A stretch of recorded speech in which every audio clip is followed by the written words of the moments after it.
including myself. I want to thank the Honorable Jean Augustine for making a real difference in our country. Happy Black History Month, everyone. Thank you. Thank the Honorable Jean Augustine for making a real difference.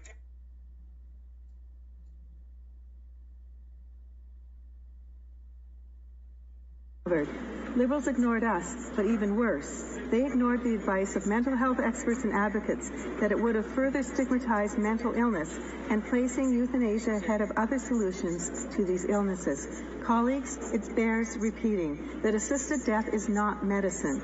It is not the personalized treatment that vulnerable people need and deserve.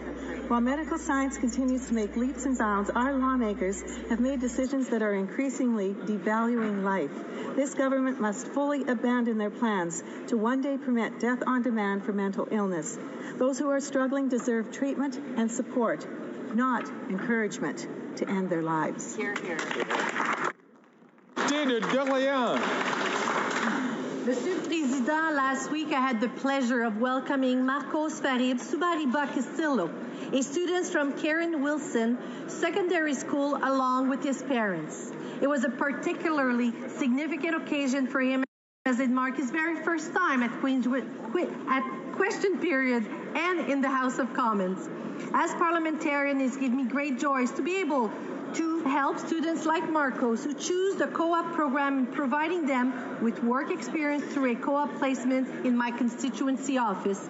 I want to express my gratitude to cooperative education teachers like Julia Banks from Kieran Wilson, who has gone above and beyond to ensure that students can immerse themselves in a positive work environment.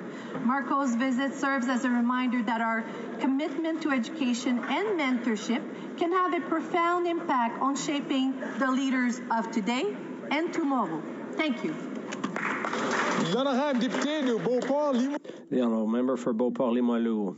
Ladies and gentlemen, there's just one weekend left to take part in the most beautiful, prestigious, and popular winter carnival in the world, the Quebec City Winter Carnival. Ça tombe bien. Good timing.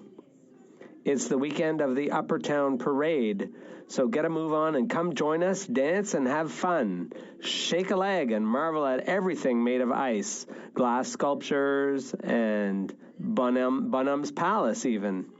Hurry up and come out to experience the warm, generous welcome so typical of the 1,500 volunteers, residents, and shopkeepers of Quebec City. A city like none other in North America, host of a carnival like none other in the world. Get a wiggle on and come join us for the 70th Quebec City Winter Carnival. Happy Carnival!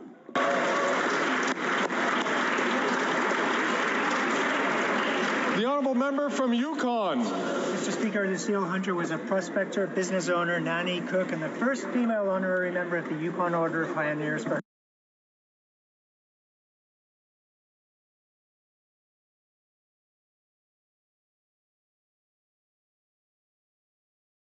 decades of devotion to mining. She and husband Charles came to the Yukon over the perilous Stikine Trail in 1897, one of only a few black families to make the trek north for gold. Lucille regularly walked over 100 miles from Dawson City to Mayo to manage her mining claims. Helping bring such stories to light is a small organization in my riding called Hidden History Society Yukon, documenting the invaluable contributions of the black community to our territory from the gold rush to today.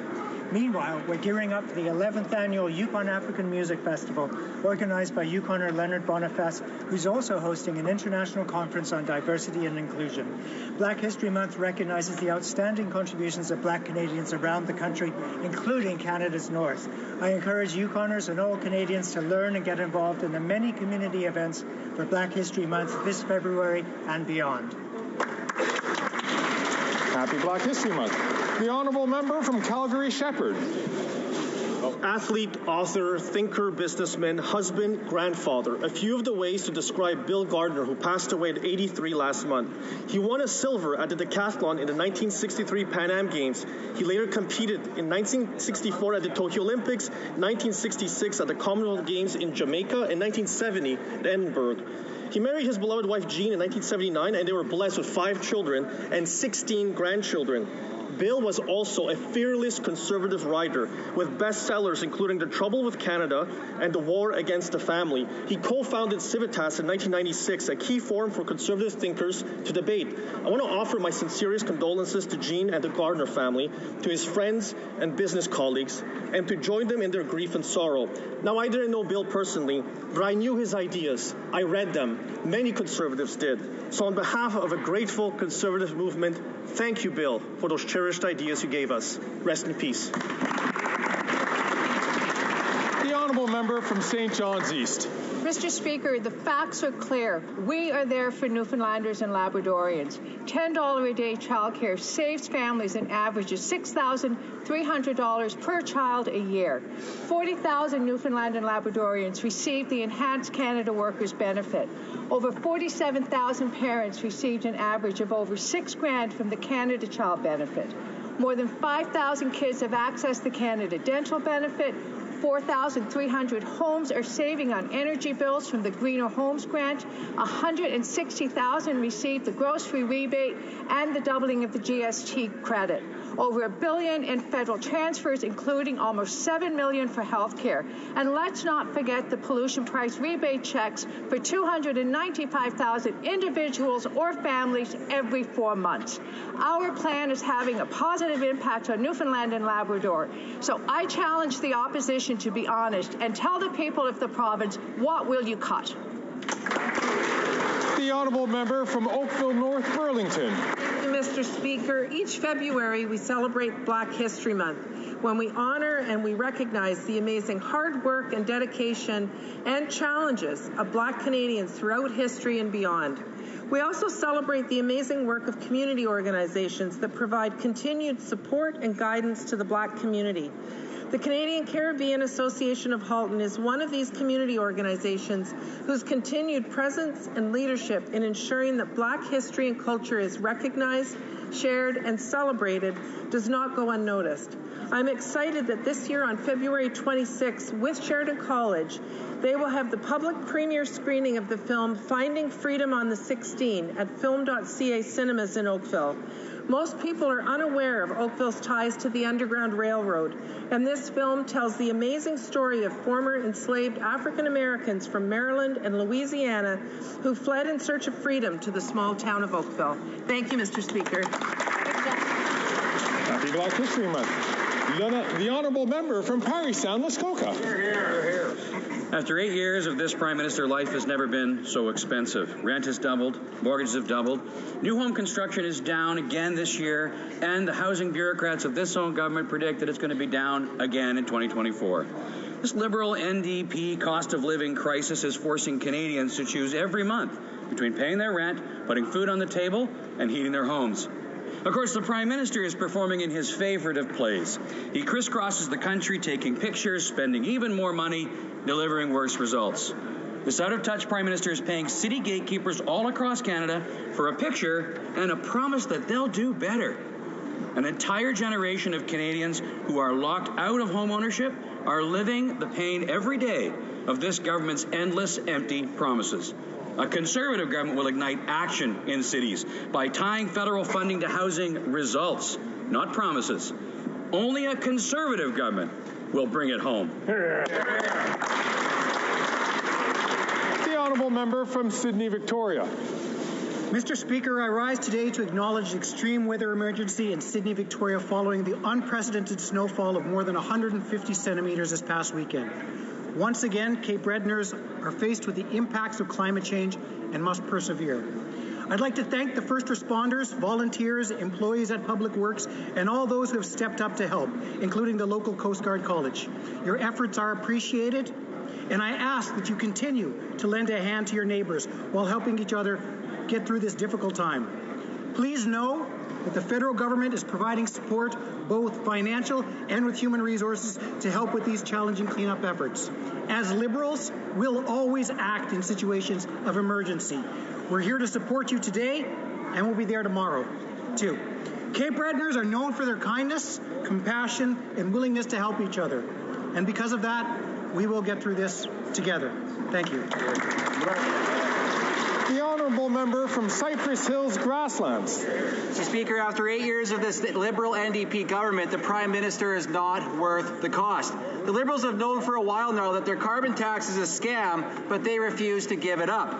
Their latest idea is to rename it, telling Canadians that it's a good thing that they raise a tax again on April 1st. The Liberals keep ignoring what Canadians have been telling them for years, and they're still offside with their coalition partners in the NDP who voted with Conservatives to at least give farmers some relief from the carbon tax cash grab. Instead of reducing costs for farmers and for the people buying their food by passing Bill C-234, the government would rather work to prevent this tax relief from happening. There's no reason to think that the Liberals are interested in fixing what they have broken. If they get their way, their carbon tax will be higher and higher year after year, even though the minister admitted that he's not measuring whether it's reducing emissions. But Conservatives stand ready to stop this nonsense. Canadians can count on us to axe the tax and bring home the much-needed relief that they deserve. The honourable member from Barrie Innisfil. Former Speaker of the House of Commons was forced to resign after a scandal that saw an SS soldier recognized in this place last September during President Zelensky's visit. I want to read a few quotes made about the former Speaker during the period that led to his resignation. "I can't see, based on the conversations I've had, how he can continue to have the support of Liberal members of Parliament," said the Liberal House Leader in calling for the Speaker to resign. "What happened on Friday is completely unacceptable. It was an embarrassment to the House and Canadians," said the Foreign Minister. Yet last week, after months of denial, written evidence in an email came to light that the Prime Minister did, in fact, invite the same SS soldier to a government reception in Toronto. So where is the same condemnation for the Prime Minister from those cabinet ministers and Liberal MPs who threw the former Speaker under the bus?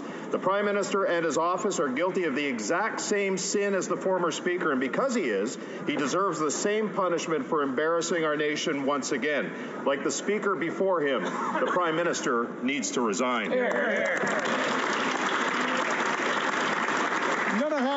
The honourable member for Châteauguay-Lacolle.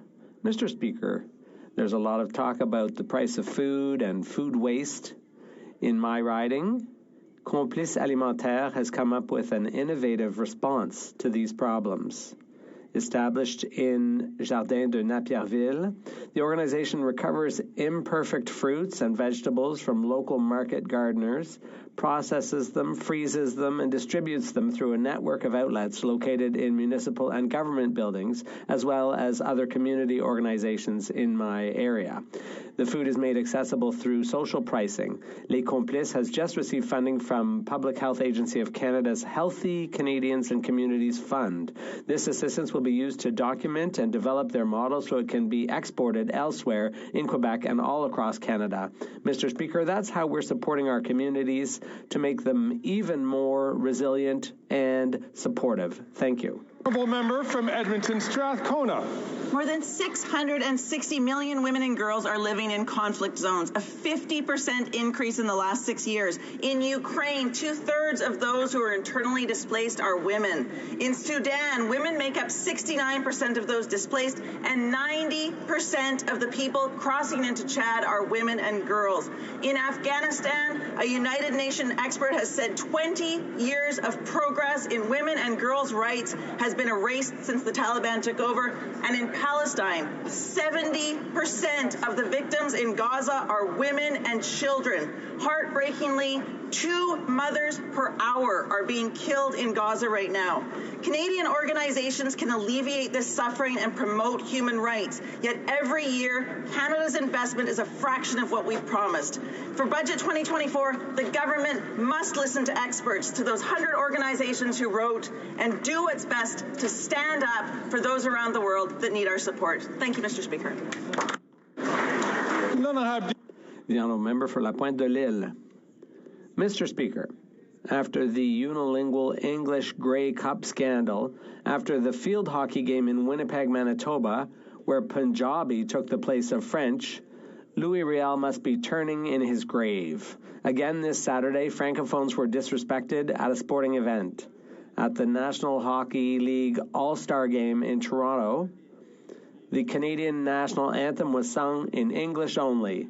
Canada is supposed to have 2 official languages, and its national anthem was originally written in French. all that remained was a tiny snippet they deigned to keep from the original French version. Things have gone too far. It's disrespectful of Francophones and Quebecers. Increasingly, Canada is erasing French from its history and from its symbols. Quebecers feel less and less a part of this country. It's now up to Quebecers to make the decisions that need making. I thought the official national... I'm going to pause the honourable just member for a for second. Comment aside. I thought the official national anthem for Canada that had to be basically played was that French English one that we sung in school. If you're a Generation Xer, I don't know. Leave a comment. Maybe just someone had played the wrong tape. At the All-Star game. Mr. Speaker, after 8 years of this Prime Minister, Canada is facing a meteoric rise in auto theft, which can be directly attributed to the Liberals' soft-on-crime policies. While the Prime Minister prefers to hold summits and discussions, for the past 2 days, the leader of the official opposition has been proposing common-sense solutions to counter this serious problem. First, we're going to amend the criminal code to keep car thieves in jail. We're going to get to the core of the problem and create a new specific aggravating factor when the offense is committed for the benefit of organized crime. We're going to provide CBSA with the equipment and staff they need to do their job properly by increasing the number of border officials. And we'll do it without dipping further into taxpayers' pockets. We invite all parties and MPs to join us in our efforts to combat crime. The honourable member from Richmond Centre. Mr. Speaker, as we embark on the Lunar New Year, Asian communities in Richmond Centre and across Canada are ready to join the world to celebrate Spring Festival and welcome the Year of the Dragon. This is the time we gather with friends, families, and loved ones to celebrate this festive season with rich tradition of the lunar calendar. Lunar New Year is an opportunity to celebrate the traditions that enrich Canada's diverse social fabric. Let us take a moment to acknowledge and recognize the contribution of Asian Canadians to Canada. And as we celebrate the Year of the Dragon, I would like to wish everyone a successful, prosperous, and healthy year ahead. And to our communities in Richmond Centre and across Canada, Happy Lunar New Year, Bon Année Lunar, Chak Mang Nam Moi, Sahib Mada Hadaseo, Gong Xi Fa Cai, Xin Nian Kuai Le. Oral questions. Questions orales. The Honourable Leader of the Opposition. After 8 years, this Prime Minister is not worth the cost of housing. The cost of housing has, in fact, doubled since he promised to make housing more affordable. According to rental.ca, rent has increased by over 20% throughout Canada in just 2 years. That is over $400 more for rent. Will the Prime Minister reverse his policies that caused this crisis? He needs to stop the bureaucrats who are blocking construction, and he needs to bring down deficits and interest rates. The Right Honourable Prime Minister. Mr. Speaker, the Conservative member for Dufferin-Caledon best described our ambitions when it comes to housing. He said that our housing minister seems to announce a new program or announcement every day. He is absolutely right. We have been working hard week after week. We have reached new agreements through the fund, in the Housing Accelerator Fund, and we have developed new tools to speed up the construction of affordable housing.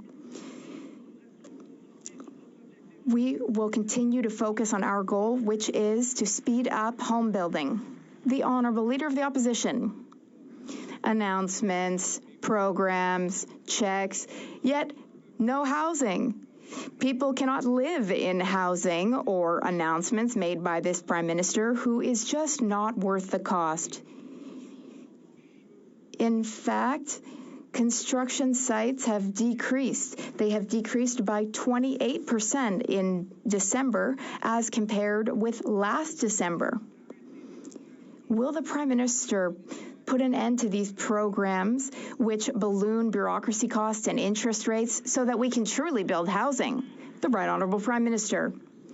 Mr. Speaker, the only thing the Conservative leader is offering is insults. He insults Quebec's elected officials and politicians. He insulted the mayor of Niagara. He uses the homeless as accessories for his own photo ops. A responsible leader, Mr. Speaker, will take action to invest in communities and to invest in housing. That's what we are doing. We removed GST for construction of new rental housing. We also announced funding, including $900 million for Quebec for housing. We are here to invest and to build. He's just here to insult people. The opposition. Mr. Speaker, hundreds of thousands of dollars are being spent on bureaucracy. We don't need this bureaucracy. The bureaucracy has ballooned by 50% since this Prime Minister took office. What we do need is not bureaucracy, but housing. His housing agency said that we will need 3.5 million housing units. But this week, the CBC said that given our population growth and the drastic drop in construction, we will in fact need 5 million housing units. Where will these 5 million families live? The Right Honourable Prime Minister. Mr. Speaker, he's talking about bureaucracy, but on the contrary, we're investing in municipalities in order to decrease red tape and to speed up home building throughout the country. We have signed about 30 Housing Accelerator Fund deals in order to build more units faster. We are going to increase densification. We're improving zoning. We are speeding up the use of certain lands, and we are increasing affordable housing. We're here to invest in a real and tangible way. Meanwhile, he just wants to insult people. Opposition. Mr. Speaker, these are the same promises he made 8 years ago before he doubled housing costs. He's not worth the cost of housing, which is up 100%. In the last 2 years alone, according to rent.ca, the rent is up 20% or $400 for the average family. And now we learn that construction is in free fall, down 28% last December versus the December before. Will he stop funding bureaucracy and driving up interest rates so that we can bring homes Canadians can afford? The Right Honourable Prime Minister. Our housing ambition can be best summed up by the Conservative member for Dufferin-Caledon, who said that it seems that every day our Minister of Housing has a new program, a new announcement, or a new check for Canadians. That's exactly right, Mr. Speaker. We continue to work hand in hand with Canadians, with municipalities across the country, municipalities he'd rather insult, to get more homes built faster, Mr. Speaker. The investments we're making, including things like taking the GST off purpose-built rental housing, which the Conservatives voted against, will continue to create more homes for Canadians right across the country. The Honourable Leader of the Opposition. Mr. Speaker, you can't live in announcements and programs. You need homes that have walls and floors and ceilings. The Prime Minister doing another selfie in front of a construction site won't do that. In fact, construction is down 28% in December after 8 years of this Prime Minister's promises and spending. Will he accept our common sense plan to build homes and not bureaucracy? The Right Honourable Prime Minister. Mr. Speaker, just last week I was in Kitchener-Waterloo making an announcement for the Housing Accelerator Program for Waterloo.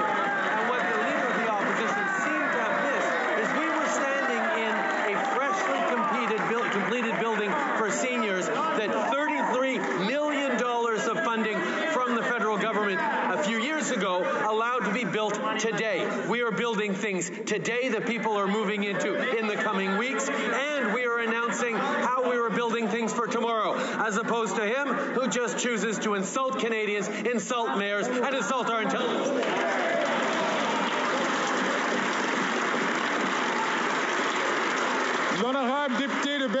The Honourable Member for Belleuil-Chambly. The government wants to delay by 3 years upholding a court decision regarding medical assistance in dying for mental health. Now, imagine that the Conservatives are elected.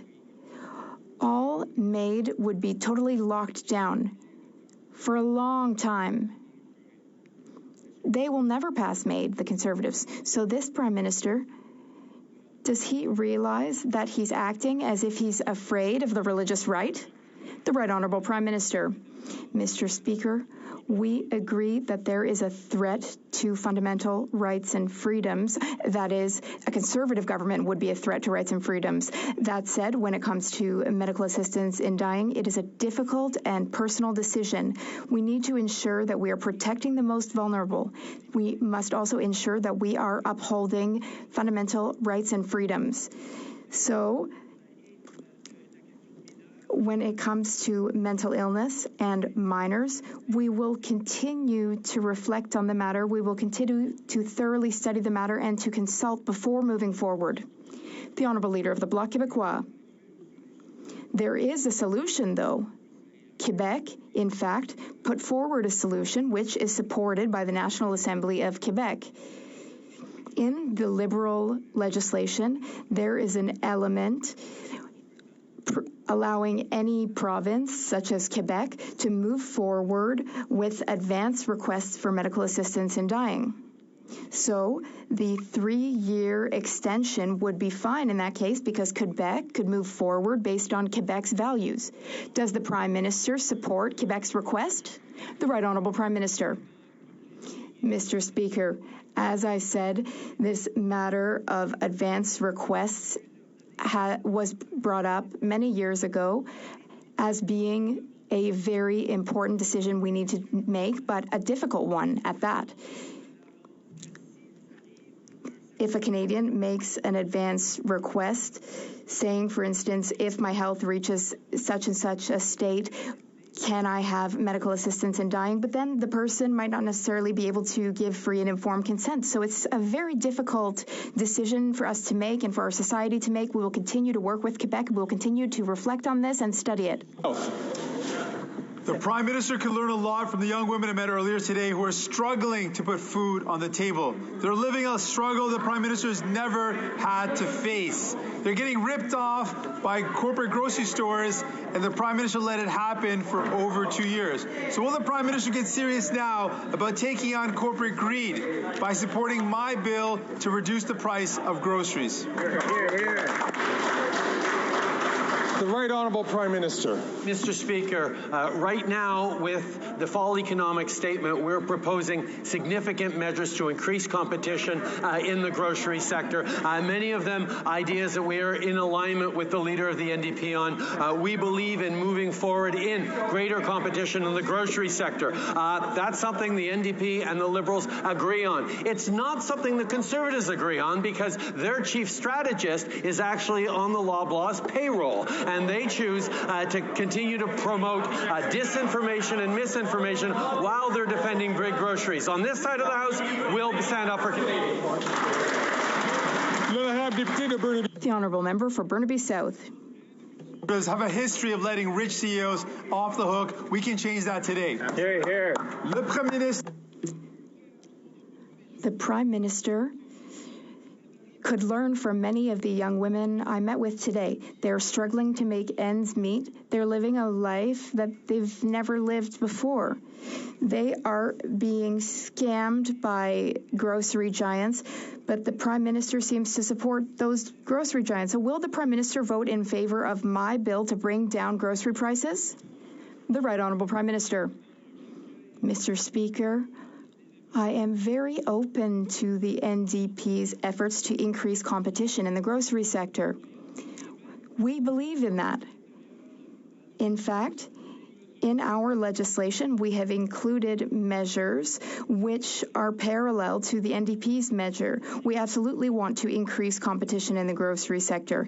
The NDP and the Liberal Party share that desire. The Conservatives, though, They listen to their lobbyists, Loblaws lobbyists. They defend the interests of big grocers rather than defending Canadians and bringing down grocery prices. The Honourable Leader of the Opposition. Exactly. Mr. Speaker, after 8 years of this Prime Minister, he is not worth the crime. He has caused a lot of car theft. Mark Roos says that his Dodge Ram was stolen, but he put an air tag in the truck. He was able to find out that the truck was at the Port of Montreal. He knows where it is, but port agencies and port management say that he cannot go and find his Dodge Ram because there aren't enough scanners. Will the Prime Minister accept my common sense plan? Will he buy 24 scanners in order to find this man's Dodge Ram? The Right Honourable Prime Minister. Mr. Speaker, organized crime has caused an increase in car theft throughout Canada. The Conservative Party's attacks on C5 and C75 are absolutely not the solution. Their attacks are not the right way to solve the problem. We will continue to invest. For instance, we have given the Government of Ontario $121 million to fight auto theft. We will also continue to work with the Canada Border Services Agency to increase their staff. We are here to help. The Honourable Leader of the Opposition. At ports, after 8 years, the port authorities are only scanning or inspecting 1% of shipping containers leaving our ports, and that led to the case where Mark Roos had his 2021 Dodge Ram stolen. Luckily, he had an Apple air tag, so he could follow its transit to the Port of Montreal, where he knows it to be. He called both the cops and the Port Authority, both of which said they don't know which box it's in, so they can't find it. So why won't he accept my common sense plan to buy 24 scanners so we can scan the boxes, find the Dodge Ram, and give it back to Mark? Yeah. Right Honourable Prime Minister. Mr. Speaker, this would be perhaps a little more credible from the Conservative Party if they hadn't cut 1,000 CBSA officers when they were last in government. And they'd proposed to cut 400 more if they had won the 2015 election. The reality is we restored every single border officer they cut and added 800 more. And we're continuing to do the necessary work. We recovered 1,800 stolen vehicles last year. We'll continue to do... Sorry to interrupt the Prime Minister and to all members. I'm going to ask members please to keep their comments to themselves until they have the microphone or have the floor so that they'll be able to ask their questions or answer their questions. The Honourable Prime Minister has 15 seconds on the clock. Mr. Speaker, while Conservatives cut frontline border services officers, along with cuts to the RCMP, cuts to police forces across the country, we invested in them, and we're going to continue to do that. With $121 million for Ontario, more investments for port and border security, we're going to continue to step up and keep Canadians safe. Hear, hear. The Honourable Leader of the Opposition. You know, the Prime Minister's strength is not math, but the facts are that we took office, there were about 12,000 working as CBSA officials, and when we left office, there were over 14,000. Oh. So 14,000 is more than 12,000 to help the Prime Minister with the numbers. It's true that we cut back office bureaucracy and high-priced consultants, which he has ballooned, and that's why after 8 years, he has increased auto theft by 32%. Will he accept our common sense plan to cut high-priced consultants and hire more front-line inspectors? The Right Honourable Prime Minister. I can't help but smile when the Leader of the Opposition talks about high-priced consultants, because it's his campaign being run by a high-priced consultant for Loblaws. When he stands in this place and across the country wrenching his heartstrings about the prices that Canadians are paying for groceries, when his top advisor is in the pocket of Loblaws giving him the same talking points as she gives Galen Weston when he appeared at Parliamentary Committee. Mr. Speaker, if Canadians are going to believe this Leader of the Opposition, he needs to come clean with who is funding his organization.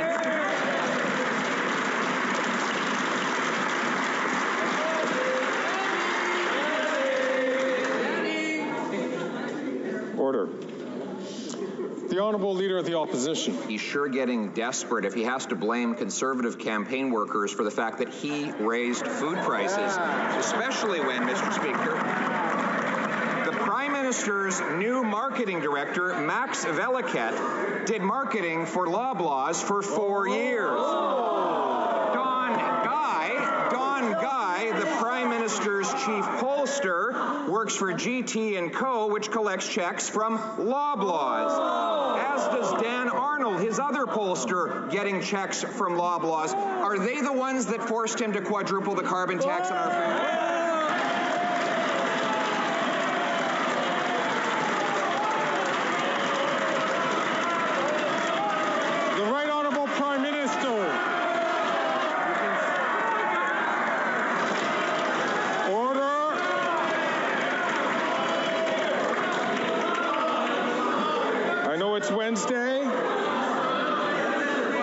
Wednesday, and members are very keen to hear the answer to this question, so I'll ask them to please restrain themselves while the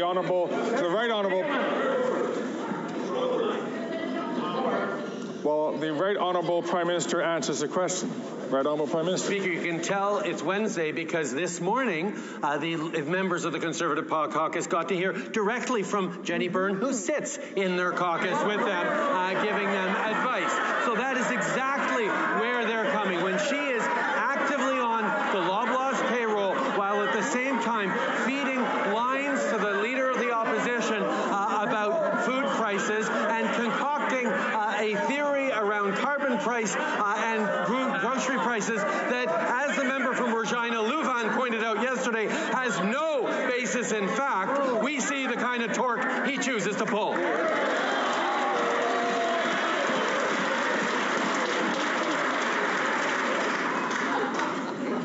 There.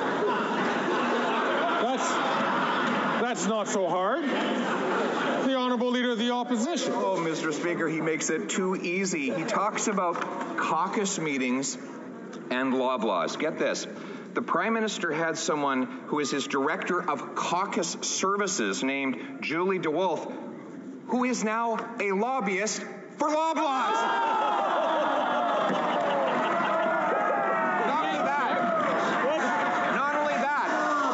Up a lot of dirt. His chief dirt digger, Kevin Bosch, left his office so that he could go and work as a lobbyist for Loblaws. Would he like us to continue going down the list of all of his Loblaws lobbyists, Mr. Speaker?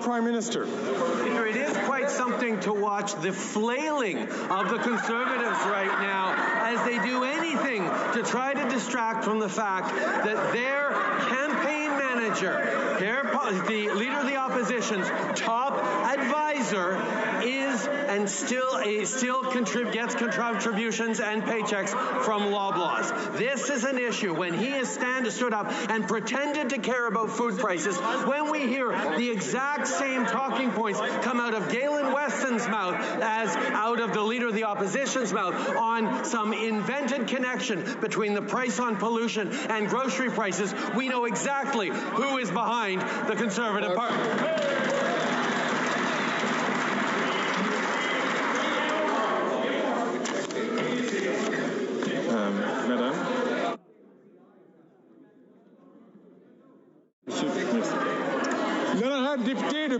The Honourable Member for Belleuil-Chambly. Former Minister Lametti and other Liberal colleagues gave some thought to the possibility of opening up the Canadian Constitution. Well, Quebec is considering something, a referendum. That's a major word. We are considering a referendum on repatriating all immigration-related authorities and powers to Quebec. So should the Prime Minister give Quebec back the authorities and powers that it deserves so that we can have immigration as we want it? The Right Honourable Prime Minister. Mr. Speaker, all countries' federal governments are responsible for immigration. Canada's federal government handles borders and immigration. But we have, for a long time, recognized the special situation of Quebec and the need to promote and protect Quebec's language and culture. We have given Quebec powers that no other province has so that Quebec can defend itself. We will continue to work with Quebec on immigration. The Honourable Member for Belleuil-Chambly. Okay, so we agree then. Quebec should become its own country and have all of these powers. Now, the Prime Minister and his ministers say that they're working hand in hand with Quebec. The immigration minister says that they're working hand in hand with Quebec, but the Quebec immigration minister wants to hold a referendum to give Quebec all control over its own immigration. So does that not testify to, is that not a testament to the failure of the immigration system and the immigration minister? The Right Honourable Prime Minister. Mr. Speaker, we are continuously reminded of the fact that the Bloc Québécois is always looking for squabbles between Quebec and Canada. They're always looking to bring up referendums. Here's the truth, though, Mr. Speaker. We are working hand in hand with the government of Quebec, and we have been doing so for decades. Ottawa and Quebec have been working together well for decades in order to manage immigration, to ensure that immigration targets are appropriate for Quebec. We will continue this work respectfully, without any squabbles, despite what the Bloc wishes. The Honourable Opposition Leader. The crime, Mr. Speaker. He unleashed the car theft crisis by bringing in house arrest and bail, not jail, for repeat career car thieves, and by allowing our ports to become sieves where our cars are stolen from, so much so that we're now becoming world famous for the Prime Minister's failures. The Ghana Economic and Organized Crime Office says we are in possession of stolen vehicles. The victims, it's all in Canada. No Canadian agency has approached us directly or made a formal complaint. Will he take the money from the back office bureaucrats and consultants and put it into frontline law enforcement to protect our cars? The Right Honourable Prime Minister. Mr. Speaker, the Leader of the Opposition likes to make base political accusations. He likes to talk about C5 and C75 as the reason there is auto theft in this country. The reality is C5 is the bill that keeps mandatory minimum penalties for car theft on the books, and C75 is the bill that raises the maximum penalty on car theft. We've continued to step up in terms of keeping Canadians safe. We will continue to invest in the CBSA and in the resources necessary to counter these challenges. We will keep working based on facts and evidence, Mr. Speaker. The Honourable Leader of the Opposition. Well, here are the actual facts. Let's go through them. C5 keeps mandatory prison sentences. Mr. Speaker, they were already in place, put there by the previous Conservative government. They weren't created by C5. What C5 did is it brought in house arrest for career car thieves so they can watch Netflix or perhaps play Grand Theft Auto in their living room and then go out onto the street and steal another car whenever they want. Will he follow my common sense plan to end house arrest for career car thieves? Yeah. The Right Honourable Prime Minister. Mr. Speaker, in the Leader of the Opposition's simplistic worldview, someone sitting on their couch at home playing video games goes out and steals an Escalade. That's not what happens, Mr. Speaker. Organized crime is directly involved in the massive spike in auto thefts in this country. That's why what we're stepping up on in investment in anti-organized crime, investments against money laundering that party voted against, investments in more powers and more resources for Ontario to counter auto theft, and indeed more resources for the CBSA that they cut when they last left office will continue to be there. The Honourable Leader of the Opposition. Mr. Speaker, actually, people do steal cars when they're on house arrest because all they have to do is open the door and walk out and steal the car. Then there's his bail policy, which allowed the same 40 offenders to be arrested 6,000 times in Vancouver in a year, many of them car thieves. So, will he accept my common sense plan to get rid of house arrest and bring in jail, not bail, for career car thieves? Yes or no? The Right Honourable Prime Minister. Mr. Speaker, in all the questions the Leader of the Opposition asked about car theft, he hasn't once mentioned organized crime, which is the cause of car theft in this country right now. And that's why perhaps he's not mentioning it because when we brought forward measures to counter organized crime and money laundering, the Conservative Party voted against them. We moved forward with more resources for Ontario, $121 million to counter organized crime and car theft. The Conservative Party voted against. Mr. Speaker, we will continue to anchor ourselves in facts and data and deliver on keeping Canadians safe. Hear, hear. The Honourable Leader of the Opposition. Mr. Speaker, he wants facts. Here's another fact. Extortions are up 218% since he took office. Why? Because he got rid of mandatory jail time for extortion with a weapon. So now he allows extortionists to go around with guns, harassing small business owners in Brampton, in Surrey, in Calgary, and Edmonton, where horror stories are unfolding. Will he agree to our common sense plan to reverse catch and release so that Canadians are safe from extortion? The Right Honourable Prime Minister. First of all, Mr. Speaker, the situation faced by far too many people across this country around extortion from organized crime is unacceptable, and that is why we are taking action directly with the RCMP and local police forces to counter it. But once again, we see Conservatives falling into the same far-right American trap in their approach on crime that doesn't work, that doesn't keep Canadians safe, that it sounds good in sound bites and attacks, but doesn't actually deliver safer communities. It's like their opposition to gun control and their desire to put assault-style weapons back on the streets. They don't keep Canadians safe. The work we does.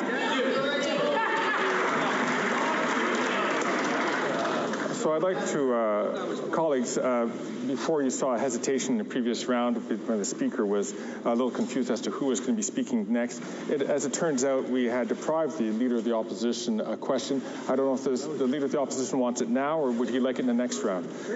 He'll take it right now. The Honourable Leader of the Opposition. Mr. Speaker, let's talk about the cold, hard facts. There were 2/3 less cases of extortion in the last year of the common sense Conservative government than there are today. In the 10 years we were in office, the number of car thefts fell by half. And that was because we targeted the worst offenders, kept them in prison, we secured our ports, and stopped organized crime. The Prime Minister has only multiplied crime with his catch and release policies. Will he follow the evidence and reinstate a common sense criminal justice?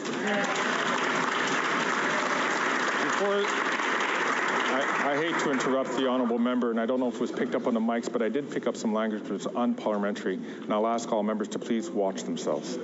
The Right Honourable Prime Minister. Mr. Speaker, what we hear from the Leader of the Opposition is under the previous Conservative government, everything was perfect, and what he is proposing to do is to make Canada great again. That is not what Canadians want. He is pining for a nostalgia that, quite frankly, Canadians do not feel. They remember what he did as part of Stephen Harper's failed housing minister. He remembers the people who the rights of Indigenous peoples violated, the ignoring of environmental responsibilities, and the lack of an environmental and economic plan for the future. We're going to continue. The honourable member from Port Moody, Coquitlam. Canadians with disabilities are being treated unfairly by big airlines, and the Liberal solution, Another gentleman's meeting with a CEO who only cares about his own bottom line. This is a slap in the face to passengers who've had their human rights violated, having to drag themselves off a plane. Like with the greedy grocery CEOs, the Liberals are just letting Air Canada get away with it.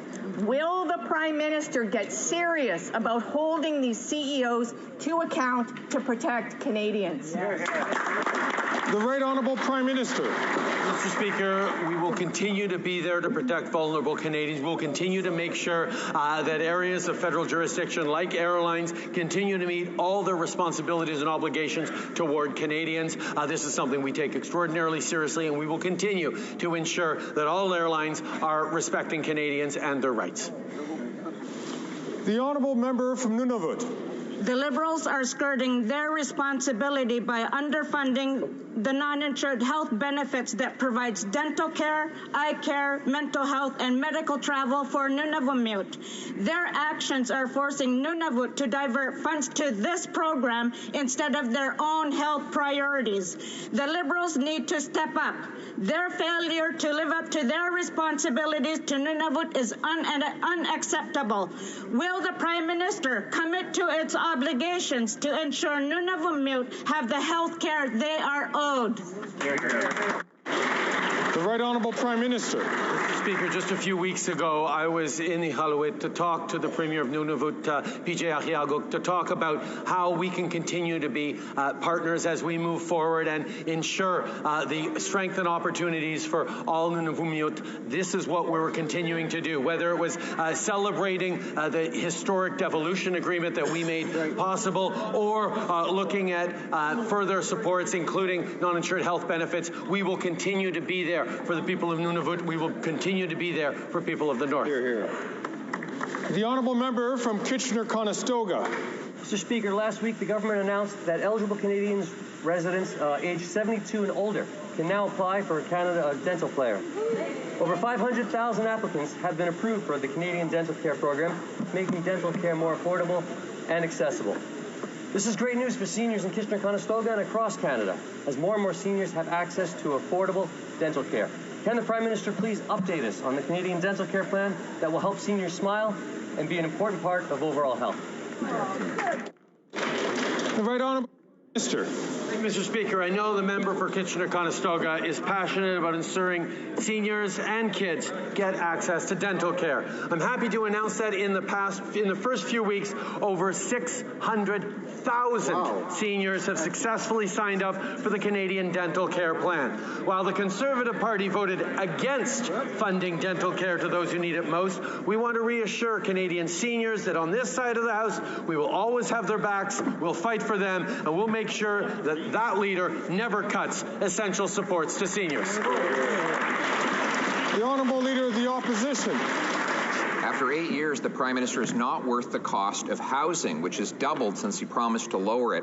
Now we have a brand new phenomenon of the middle-class homeless. In fact, according to the Executive Director of the Royal Canadian Legion of Nova Scotia, members of the Canadian Forces are now forced to live in tents, in cars, and to couch surf. There are 30 homeless encampments in Halifax after 8 years of this Prime Minister. But why would the Prime Minister then plan to go ahead with a $450 a year rent increase to our armed forces members who are already forced to live in tents? The Right Honourable Prime Minister. Speaker, military members and their families are a priority, and we're taking steps to ensure that they are supported. We're investing $445 million over the coming years to tackle the supply of military housing. And when the Conservatives had an opportunity to support our military personnel, they chose not to. The Conservatives stood up in this House and voted against supporting our men and women in uniform just last December. The Honourable Leader of the Opposition. Mr. Speaker, that is an outrageous non-response to the men and women who put their lives on the line for this country. He rewards them with a tent or a couch in someone else's basement to sleep in. After 8 years of this Prime Minister, there's a 177% increase in Bagotville and a 261% increase in the wait line for military housing. And now he plans a $450 rent increase on the people who protect our country. Shouldn't he be ashamed of himself? Right Honourable Prime Minister. Mr. Speaker, we'll take no lessons from the Conservatives who nickel and dimed our military service members and veterans through 9 years of their time in office, and even dropped military funding to below 1% of GDP, Mr. Speaker. We will continue to step up, including with $445 million for military housing in the coming years, as we continue to honor and support the women and men who serve our country with their lives. The Honourable Leader of the Opposition. Honors them with a tent to live in. He honors them with a $450 increase in their rent. Before this Prime Minister, we didn't have masses of military members living in tent cities, Mr. Speaker. They could put a roof overhead. In fact, we didn't have 30 tent cities in Halifax. We didn't have 2 million people lined up at food banks in lines that are reminiscent of the Great Depression. We didn't have young people forced to wait till they're age 40 to get a home. The good news is life was not like this before this Prime Minister, and it won't be like this after he's gone. The Right Honourable Prime Minister. Why doesn't he just say it straight out, Mr. Speaker? He's planning to make Canada great again. The reality is, Mr. Speaker, Canada is great. Canada is the best country in the world. And yes, there are challenges, and that's why we're stepping up to invest, whether it's $445 million for military housing, whether it's stepping up with dental care for vulnerable seniors or youth, whether it's cutting child care fees in half, Mr. Speaker, whether it's continuing to step up for vulnerable youth. We are going to be there for Canadians while he proposes cuts to services, cuts to programs, and cuts to the supports that Canadians need. The Honourable Leader of the Opposition. So that's what the Prime Minister has to say to the 2 million people lined up around street corners clamoring for the food bank after 8 years. That things are just going great. To the people in Montreal who've seen their rent quadruple after his 8 years, life is just great for them too. To the Torontonians who have to spend 25 years now saving up for the down payment on the average home, he says things are just great. How can he possibly fix the misery he caused if he can't even realize that it's right in front of his face? The Right Honourable Prime Minister. Mr. Speaker, the Leader of the Opposition may not think that Canada is the best country in the world, but we do. And the reality is we recognize Canadians are struggling right now. And that is why we continue to invest in supports for them, whether it's cutting childcare fees in half, whether it's investing in the kinds of jobs and careers we're going to need in the #1 battery supply chain country in the world, in drawing in significant investments right across the country, in moving forward into a brighter economic future. While we recognize that Canadians need support now, he offers fear and cuts while we offer support and a brighter future. That's what we're going to continue. The Honourable Member for Lac-Saint-Jean. Mr. Speaker, the federal government owes $470 million to Quebecers for welcoming asylum seekers. That Ottawa is responsible for. The amounts announced for hosting future asylum seekers is fine, but it doesn't pay back the federal debt that has accumulated since 2021. The Minister of Immigration always ends up using insults when it's talked about. We want to find out what's happening. It's essential to continue to provide the services to asylum seekers. Can the Prime Minister finally pay back the money he owes Quebecers? The Right Honourable Prime Minister. Mr. Speaker, I've often said in the House that Quebecers have demonstrated a commitment and a generosity that is quite significant to the vulnerable people coming to Canada, and we are grateful for that. We are here to assist and to invest in Quebec in order to allow these people to come here. We recognize that this has led to additional costs, not only for the Quebec government, but for social services and community organizations, and that is why we are working on an ongoing basis with Quebec to ensure that we recognize these sacrifices and these efforts and that we thank them and they are compensated for that. The Honourable Member for Lac-Saint-Jean. Mr. Speaker, the Prime Minister must also ensure a fair distribution of asylum seekers. Quebec's intake capacity has been exceeded. Out of 289,000 asylum seekers in Canada, Quebec has proven that 160,000 are in their jurisdiction. That's 55% of the total. The Quebec's Minister of Immigration said yesterday that she wanted to hold a referendum on the repatriation of all immigration powers. She's so exasperated by the federal government's inaction. Does the Prime Minister understand that when there's talk of a referendum, it's perhaps time for him to wake up? The Right Honourable Prime Minister. Mr. Speaker, for many years, Quebec has had the challenge of dealing with Roxham Road, and we have worked with the Quebec government as well as with the government of the United States, and we have resolved that issue. There are new issues with regard to the airports, but we are going to be here to help the Quebec government and Quebecers to deal with that situation. We will always do that in partnership. It's just the Bloc that is looking for squabbles and referendums. We'll always be here to work hand in hand in all due respect with the government of Quebec. The Honourable Leader of the Opposition. Is not worth the cost of food after 8 years of the NDP Liberal carbon tax. It's caused food prices to rise 20% in the last 2 years alone.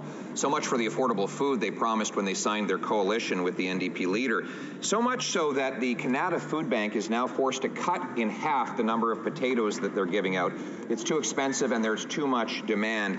Instead of just telling those people who are eating half as much in Canada that things are great, why won't he follow our common sense plan to axe the tax? The Right Honourable Prime Minister. Mr. Speaker, as the member for Regina Louvain recognized yesterday, there is absolutely no data to support any link between our price on pollution and higher grocery prices. There simply is none. On this side of the House, Mr. Speaker, we are a government anchored in evidence and data, and we will continue to be there to deliver things like a grocery rebate to Canadians, to put more money back in Canadians' pockets, even as we put a price on pollution with the carbon price rebate, and we will continue to defend Canadians' interests against the cuts proposed by that Conservative. The Honourable Leader of the Opposition. He wants to know the link between the carbon tax and the food price. Well, I'll help him out. So farmers use something called diesel. It goes in their tractors and combines and drying machines. It goes in their off-farm fuels that pay the carbon tax, on which he wants to quadruple the tax.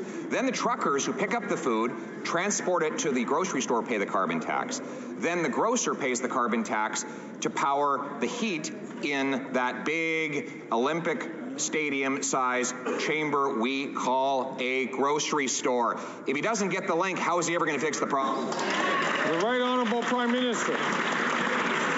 The problem with the story that the Leader of the Opposition just told is there's absolutely no data to support it. He is all about political attacks. He is all about inventing reasons to not take action on the fight against climate change because his Conservative Party still doesn't understand that you cannot have a plan for Canadians' future or the future of the economy if you don't have a plan to fight climate change. Not only are we fighting climate change, Mr. Speaker, we're putting more money back in the pockets of Canadians and building the economy of the future. The Honourable Leader of the Opposition. Speaker, speaking of no evidence, we actually filed an order paper question asking for proof that his carbon tax is reducing emissions, and it came back that there was no evidence. For 8 years in government, after years of raising the tax, they have no proof that it reduces emissions at all. But we know it increases food prices, and this is why Canada's food professor said, I'm recommending a pause on the carbon tax for the entire food industry, from farm gate to store and restaurants. If the Prime Minister doesn't have the common sense to axe the tax, will he listen to the food professor and cancel his plan to hike it? The Right Honourable Prime Minister. Mr. Speaker, Canada is actually reducing its emissions faster than our G7 partners, largely because we put a price on pollution. Mr. Speaker, the Leader of the Opposition wants to make pollution free again. We do not think that is the right path for Canada. We know that investing in reduction of carbon emissions while putting more money back in Canadians' pockets, switching from home heating oil to heat pumps, moving forward in responsible ways as we're investing in supporting Canadians is the way to build a stronger future, but he proposes ideology, cuts, and fear tactics, Mr. Speaker. The Honourable Member for Legalese. Mr. Speaker, since 2015, the government has made the battery sector a priority in terms of development, and we are seeing results with the creation of hundreds of millions in investments in thousands of well-paid jobs. Can the Prime Minister inform the House of the progress that has been achieved? Thank you, Mr. Speaker. The Right Honourable Prime Minister. I want to thank the member for Legalese for his important question and his hard work. While the Conservative leader doesn't even believe in climate change, we are taking steps with historic investments in the electrification of cars. So we are investing every day in talent and workers from here. And it's working, Mr. Speaker. Canada is today the leader, the world leader in the manufacturing of lithium-ion batteries, while the Conservative leader would cut those investments. We are proud to invest in Canada and Canadians. The Honourable Leader of the Opposition. Mr. Speaker, it's been 8 years since this costly Prime Minister took office, but it was 2 years ago that he signed a deal with the NDP leader where, in the latter, promised that it would bring more affordable food. Since that time, the NDP and Liberals have helped raise food prices by 20%. Their favorite inflationary instrument is the carbon tax. Now they plan to quadruple the carbon tax on the farmer who produces the food and the trucker who ships the food, and therefore all who buy the food. The Canada's food professor is calling for a cap on the carbon tax. Will the Prime Minister cancel his 23% carbon tax hike for April 1st? The Right Honourable Prime Minister. Once again, we heard in Parliamentary Committee yesterday absolutely no evidence, no data to support the Leader of the Opposition's contention that the price on pollution impacts on grocery prices. The reality is, Mr. Speaker, our price on pollution returns 4 times a year more money to 80% of Canadians in the areas where it is in play than it costs them. That's how we can both fight against climate change and put more money in the pockets of Canadians. The Leader of the Opposition is proposing to take away those 4 times a year rebate checks from Canadians. The Honourable Leader of the Opposition. Mr. Speaker, the NDP also promised affordable housing when they sold out their constituents and signed on to a coalition with the Leader of the Liberals. But since that time, the rent is up well over 20% as they fund more bureaucracy to block homes and deficits that drive up interest rates, so much so that Tim Chen, a student in Vancouver, actually needs to commute to university from Calgary. Yes, he has to fly back to Calgary where he can afford the rent under a Conservative government, and then fly over to Vancouver in a commute in order to study. Mr. Speaker, how crazy is it that you have to commute across? The Right Honourable Prime Minister. Mr. Speaker, the Leader of the Opposition likes to talk about the challenges Canadians are facing, and while we're busy solving them, he's proposing nonsensical solutions.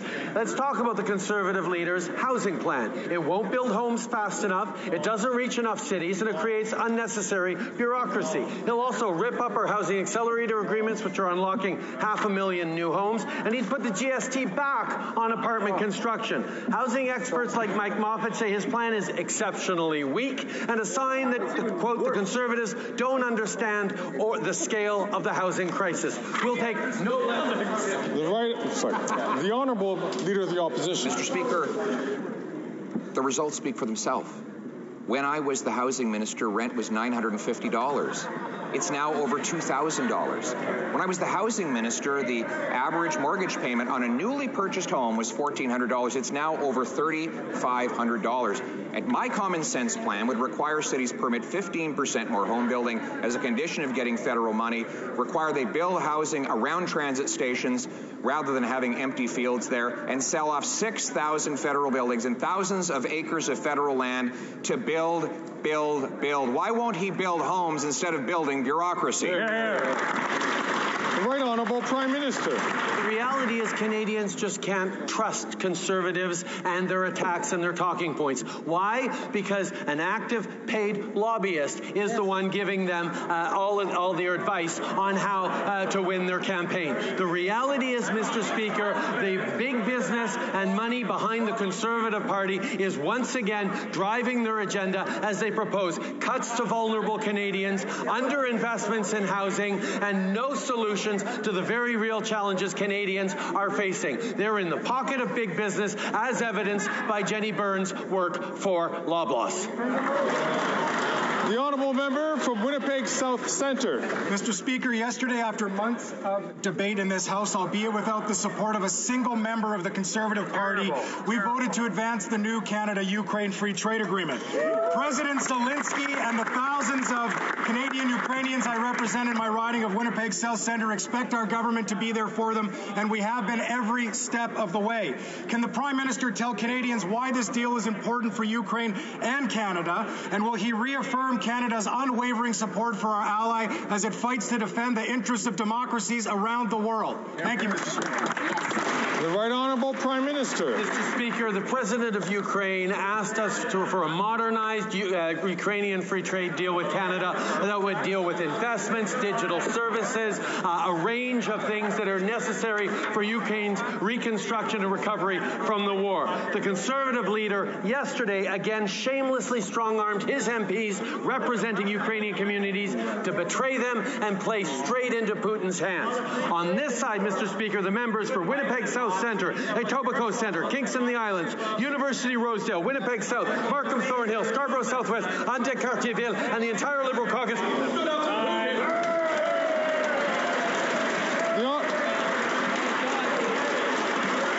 The Honourable Member from Courtenay, Alberni. Mr. Speaker, Canadians spend over $1 billion out of their own pocket on mental health services every year. And with the cost of everything only going up, Canadians are making the difficult choice. Do I put food on the table or go get the therapy I need? The Liberals promised $4.5 billion in mental health funding, but they're still well over $1 billion short, even with the bilateral agreements. Our communities need support, and it can't be left to Conservative premiers. So will the Prime Minister commit to delivering direct mental health funding to community-based mental health organizations in the upcoming budget? The Right Honourable Prime Minister. Mr. Speaker, I'm certain that the member for Courtenay, Alberta is not proposing that we work around the outstanding government of the province of British Columbia. We're working hand in hand with them to deliver mental health services across the country with our historic health accords worth $200 billion that include significant transfers for mental health and accountability so Canadians can see real results. We are moving forward on stepping up on making sure that Canadians have proper access to mental health care, but we will do it in partnership with the provinces who want to and with clear data from the provinces who are resistant. We need to make sure we're delivering mental health right across the country. The Honourable Member from Spadina, Fort York. Mr. Speaker, whistleblower information from HSBC documents show rampant mortgage fraud by people using fake high salaries from fake jobs in China to get mortgages and buy houses in Canada. How is it possible for a person with no income to buy 4 houses? These frauds fuel real estate bubbles, and they support FinTrack findings on Chinese money laundering and Canadian real estate. How can the Prime Minister make housing more available and affordable when fraudsters are buying up multiple homes? Why is his government ignoring the damage created by money laundering and mortgage fraud in Canada? The Right Honourable Prime Minister. Speaker, just a few days ago, we reinforced and extended our foreign home buyers ban to make sure that homes in Canada are used by Canadians to live in, not as investment vehicles for foreign entities or foreign owners. This is part of our broad plan that invests in more housing, that increases supply, and ensures that families are able to afford the future they want to build for their kids in their communities right across the country. We're stepping up on housing. We will continue to do so while the Conservatives have no plan. Right. I wish to draw to the attention of members in the presence of the gallery of Mr. Ville Tavio, Minister for Foreign Trade and Development for Finland.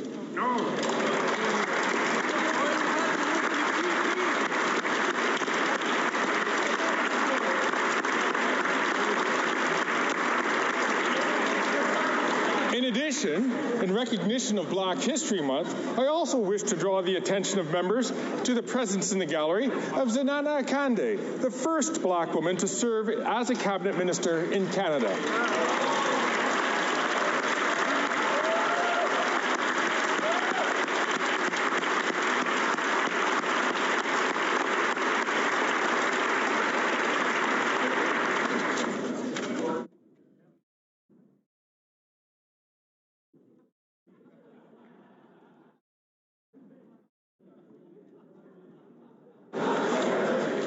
Point of order, the Honourable Government House Leader.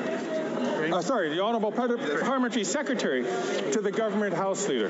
Discussions amongst the parties, and if you seek it, I believe, or at least I hope, Mr. Speaker, you will find unanimous consent to adopt the following motion, that notwithstanding any standing order or usual practice of the House, for today's sitting, the ordinary hour of daily adjournment shall be midnight, and after 6:30 p.m., no quorum calls, dilatory motions, or requests for unanimous consent shall be received by the Chair, and when no member wishes to speak on the motion for a second reading stage of Bill C-62, an act to amend the Criminal Code, medical. Okay, here I got to repeat. Go back a second here. The Honourable Parliamentary Let's do Secretary. this again. I think he's saying only until midnight. They're doing a negotiation here. Hold on, I'm going to pause it.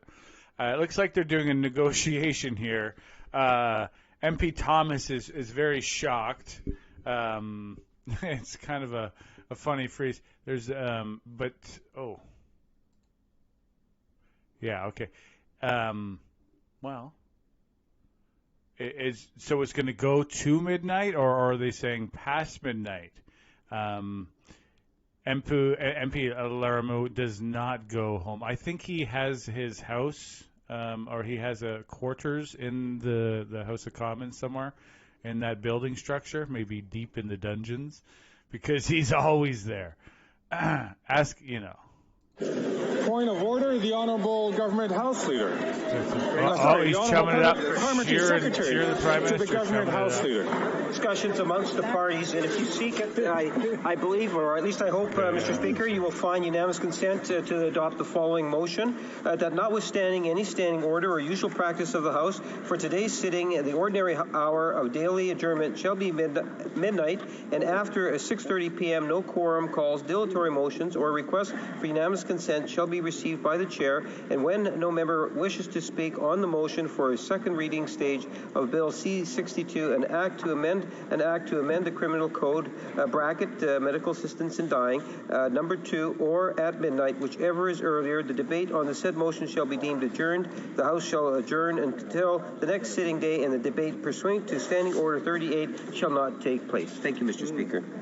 All those opposed to the honourable member moving the motion will please say nay. There is no unanimous consent.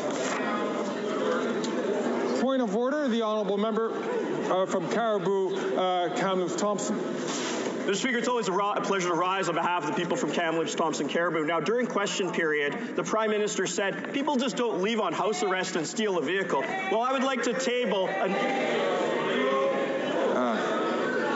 I already heard the no's coming from members.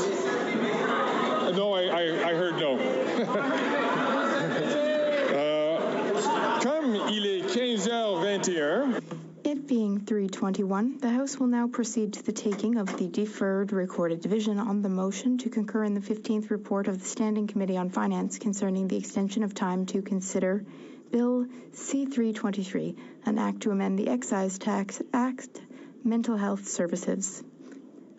Call in the members.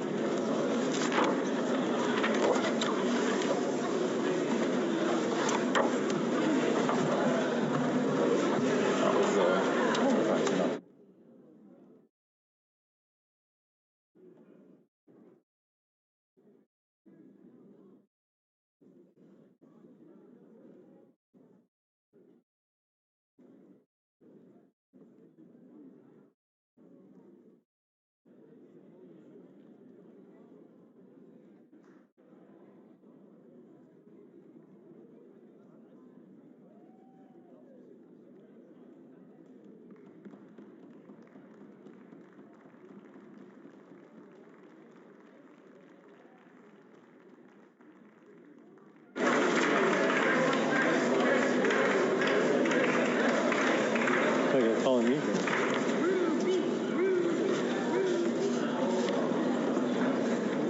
All right, tout va bien. La question est la suivante. The question is as follows. That the 15th report of the Standing Committee on Finance, extension of time, pursuant to Standing Order 97-1, to consider Bill C-323, an act to amend the Excise Tax Act, Mental Health Services, presented on Monday, February 5th, 2024, be concurred in. The 10-minute period for members voting electronically has started, and the House will now proceed to the vote for members participating in person. All those in favor of the motion will please rise. Mr. McKinnon-Gatineau. Mr. McKinnon-Gatineau. Mr. O'Regan. Mr. O'Regan. Mr. Duclos. Mr. Duclos. Mr. Guilbeault. Mr. Guilbeault. Mr. Varani. Mr. Varani. Ms. Chagger. Ms. Chagger. Mr. McKay. Mr. McKay. Ms. Scrope. Ms. Scrope. Mr. Scarpaleggia. Mr. Scarpaleggia. Mr. Casey. Mr. Casey. Madame Saint-Onge. Madame Saint-Onge. Ms. Sahota. Ms. Sahota. Ms. Ian. Ms. Ian. Madame Le Boutillier. Madame Le Boutillier. Ms. Jassy. It would be weird if the Liberal or if the Conservatives voted against this. Yeah, and then it stayed. Santos. I don't think that's going to happen. Mr. Biddle. It looks like if the Liberals get, or the Conservatives do get in power, that MAID will be canceled. I don't know if they're saying they're going to cancel it, but we're going to have to wait for the platform. Mr. El-Khoury. Mr. Fonseca. Mr. Fonseca. Monsieur Yakano. Monsieur Yakano. Mr. Nakvi. Mr. Nakvi. Mr. Cedar Brampton East. Mr. Cedar Brampton East. Mr. Badaway. Mr. Badaway. Mr. Sousa. Mr. Sousa. Mr. Duguid. Mr. Duguid. Mrs. Atwin. Mrs. Atwin. Mr. Maloney. Mr. Maloney. Mr. Sarai. Mr. Sarai. Mr. Seri. Mr. Seri. Madame Koutrakis. Madame Koutrakis. Madame Brière. Madame Brière. Mr. Fisher. Mr. Fisher. Mr. Johari. Mr. Johari. Mr. Lightbound. Mr. Lightbound. Mr. Long. Mr. Long. Mr. Longfield. Mr. Longfield. Mr. McKinnon, Coquitlam, Port Coquitlam. Mr. McKinnon, Coquitlam, Port Coquitlam. Monsieur Robillard. Monsieur Robillard. Madame Shanahan. Madame Shanahan. Ms. Hefner. Ms. Hefner. Mr. Turnbull. Mr. Turnbull. Mr. Noor Mohammed. Mr. Noor Mohammed. Mr. Chang. Mr. Chang. Ms. Sidhu Brampton South. Ms. Sidhu Brampton South. Mr. Sorbera. Mr. Sorbera. Mrs. Zaid. Mrs. Zaid. Ms. Yip. Ms. Yip. Mr. Aldag. Mr. Aldag. Mr. Baker. Mr. Baker. Mr. Lewis Kitchener-Conestoga. Mr. Lewis Kitchener-Conestoga. Madame Mendez. Madame Mendez. Mr. Van Bynen. Mr. Van Bynen. Mr. Weiler. Mr. Weiler. Mr. Baines. Mr. Baines. Ms. Bradford. Ms. Bradford. Mr. Shahal. Mr. Shahal. Madame Chatel. Madame Chatel. Madame Diab. Madame Diab. Mr. Gahir. Mr. Gahir. Mr. Hanley. Mr. Hanley. Madame Lapointe. Madame Lapointe. Mr. McDonald Malpeck. Mr. McDonald Malpeck. Ms. Thompson. Ms. Thompson. Mr. Carr. Mr. Carr. Ms. Gainey. Ms. Gainey. Monsieur Terrien. Monsieur Terrien. Monsieur Saint-Marie. Monsieur Saint-Marie. Madame Normandin. Madame Normandin. Monsieur Simard. Monsieur Simard. Monsieur Garon. Monsieur Garon. Madame de Bellefeuille. Madame de Bellefeuille. Madame Michaud. Madame Michaud. Monsieur Villemur. Monsieur Villemur. Madame Gaudreau. Madame Gaudreau. Madame Larouche. Madame Larouche. Monsieur Perron. Monsieur Perron. Madame Vignola. Madame Vignola. Madame Posé. Madame Posé. Monsieur Beaulieu. Monsieur Beaulieu. Monsieur Lemire. Monsieur Lemire. Madame Saint-Clair-Desgagnés. Madame Saint-Clair-Desgagnés. Madame Posé. So again, this whole question period was basically Pierre Poilievre versus Justin Trudeau. With a couple interludes of the Bloc and NDP.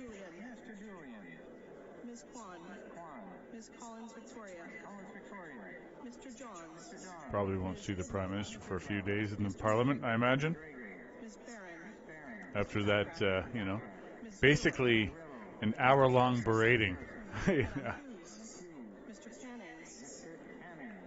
And Pierre's been lining up for this day for a month or so. Ms. Matheson. Ms. McPherson. McPherson. Ms. May Sanishkal Filance. Ms. May Sanishkal Filance. Mr. Vong. Mr. Vong. All those opposed to the motion will please rise. Mr. Poilievre.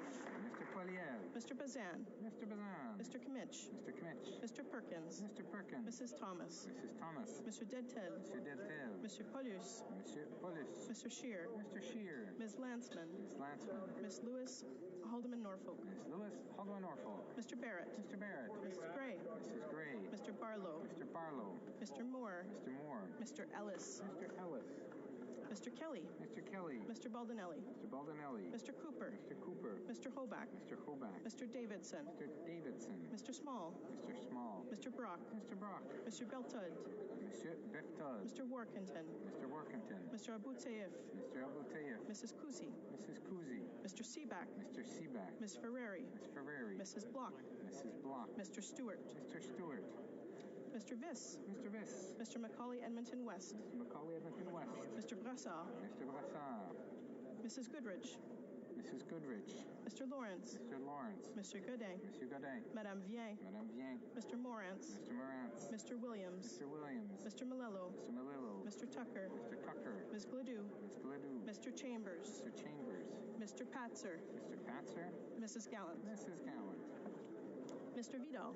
Mr. Vidal. Mr. Muse. Mr. Muse. Mr. Redekop. Mr. Redekop. Mr. Van Popta. Mr. Van Popta. Mr. Waugh. Mr. Waugh. Mr. Steinley. Mr. Steinley. Mr. Calkins. Mr. Calkins. Ms. Rude. Ms. Rude. Mr. Lehoux. Mr. Lehoux. Mr. Généreux. Mr. Généreux. Mr. Lobb. Mr. Lobb. Mr. Mazer. Mr. Mazer. Mr. Martel. Mr. Martel. Mr. Gould. Mr. Gould. Mr. Epp. Mr. Epp. Mr. Caputo. Mr. Caputo. Mr. Kitchen. Mr. Kitchen. Mr. Cram. Mr. Cram. Mr. Tolmie. Mr. Tolmie. Mrs. Wagenthal. Mrs. Wagenthal. Mrs. Falk Battlefords Lloydminster. Mrs. Falk Battlefield Lloydminster. Mr. Bragdon. Mr. Bragdon. Mr. Allison. Mr. Allison. Mrs. Rempel Garner. Mrs. Rempel Garner. Mr. Nader. Mr. Nader. Mr. McLean. Mr. McLean. Mr. Shipley. Mr. Shipley. Mr. McGuire. Mr. McGuire. Mr. Shields. Mr. Shields. Mr. Falk Provencher. Mr. Falk Provencher. Mr. Motts. Mr. Mott. Mr. Williamson. Mr. Williamson. Mr. Arnold. Mr. Arnold. Mr. Morrison. Mr. Morrison. Mr. Dowdle. Mr. Dowdle. Mr. Albus. Mr. Albus. Mr. Dalton. Mr. Dalton. Mr. Carey. Mr. Carey. Mr. Weber. Mr. Weber. Mr. Canna. Mr. Canna. Mr. Leslie. Mr. Leslie. Mr. Majumdar. Mr. Majumdar.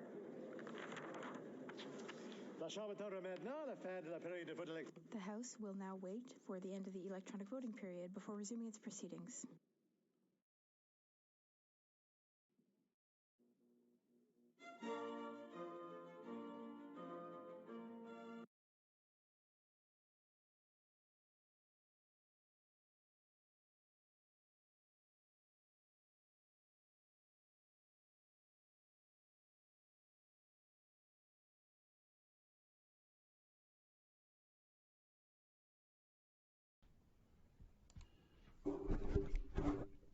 Well, looks like this one's going to pass.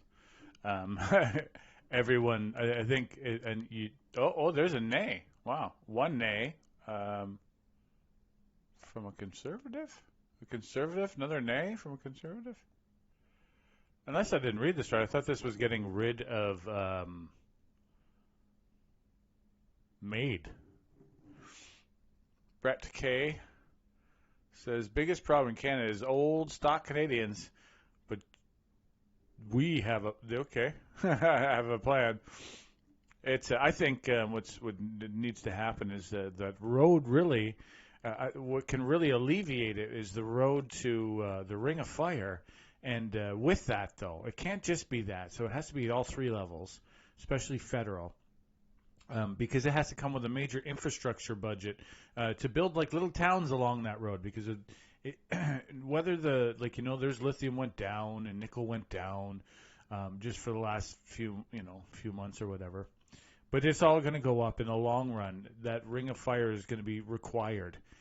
Just because the ring of fire has it's like an asteroid, basically. An asteroid hit the Earth in like this muskeg, watery, beautiful bed. And it made all kinds of goodies. It's like, the best place. And the problem is you got to go through muskeg, and muskeg's like for high-rise depth. So it's hard to build on, the Celts would do pillars, of trees. Oh, okay. Not able to vote due to technical difficulties. They may now use the raise hand function, and the chair will recognize them. Mr. McGuinty. Thank you, Mr. Speaker. I vote in favor. Mr. McGuinty, yay pour. Quelqu'un d'autre en chambre qui a eu des problèmes? Is there anyone else who experienced technical difficulties? No? I'll compile the results of the vote. Yeas pour, 212, 212. Nays contre, 114, 114. I declare the motion carried. The House will now proceed to the taking of the deferred recorded division on the motion of Mr. Uppal relating to the business of supply. The question is as follows. Mr. Uppal, seconded by Mr. Bertol, moves that given that after 8 years of soft on crime policies, this Prime Minister has created the auto theft crisis. May I dispense? I didn't think so, but I thought I'd ask. 2, according to the Liberal government's own news release, auto theft in Toronto is up 300% since 2015. And Statistics Canada data shows auto theft is up 190%. In Moncton, 122%. In Ottawa-Gatineau, 106% in Montreal, 62% in Winnipeg, and since 2015, 3, selon le journal. 3, according to the Journal de Montréal, the Port of Montreal, a major hub for stolen vehicles to be shipped out of Canada, only has 5 Canada Border Service Agency agents to inspect the 580,000 containers that leave the port each year. One law enforcement saying CBSA has no resources to check the containers. They check less than 1% of containers. 4. It is the responsibility of the federal government to reduce auto theft as the primary prevention tools, including the Criminal Code, the RCMP, the CBSA, and our port systems, which are the federal government's jurisdiction. 5, the increase in auto theft is costing Canadian drivers as insurance premiums are increasing, and in Ontario, insurance companies are able to increase premiums by 25% this year. 6, a report by Equity estimates $1 billion in vehicle theft were claimed paid out in 2022, and these costs are being passed down to drivers. In order to stop crime and reduce auto theft, to lower insurance premiums, and the House calling the government to A, immediately reverse changes to the Liberal government made on in their soft on crime bill C5 that allows for car stealing criminals to be on house arrest instead of jail. B, strengthen criminal code provisions to ensure repeat car stealing criminals remain in jail. And C, provide the CBSA and our ports with the resources that they need to prevent stolen cars from leaving the country. La période de 10 minutes. The 10-minute period for members voting electronically has started, and the House will now proceed to the vote for members participating in person. Okay. Well, I wonder, it'd be nice to know, did AirTag sales, or by the end of the week, really, if does Pierre Poilievre and the Conservatives drive the narrative enough to change things? Because that's how you can tell. That's the, the measure. It's the stick you can measure of, fact, one way. Of anything, a lot of times it would be more so like a Hollywood show. You'd be thinking of this. Or something larger. But politicians of late, they're getting pretty heavy. So they're going to be voting on this auto theft. So I wonder, did AirTag sales, they are on sale on Amazon right now. Amazon AirTags. Yeah, on sale. But like this other guy had his truck And he's like, it's in there, man. I know it. It's right there. You know, I don't know if he was pointing at it, but he was pointing at a thing, and they said, nope. You can't get your truck back. Go to your insurance anyway. So this can happen anyway. But at least, you know, you get that satisfaction or whatever. I think they're going to be in something to be gone. But yeah, did the sales go up? So this auto theft, they're going to be doing the automatic thing.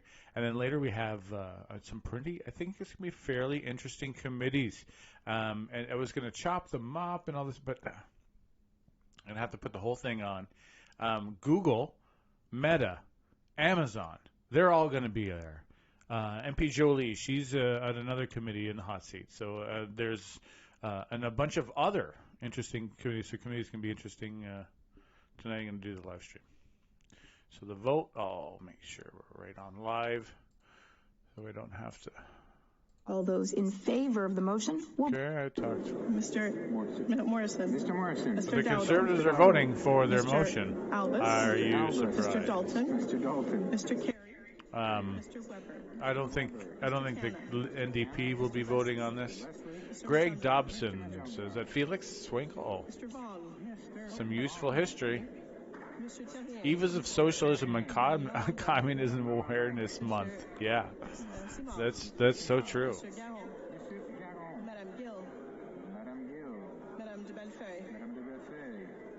Like Education Month, all these things. It could cut out a lot of these months, you know. Soon we're gonna have like Happy Carrot Month. Take the rabbit's glasses.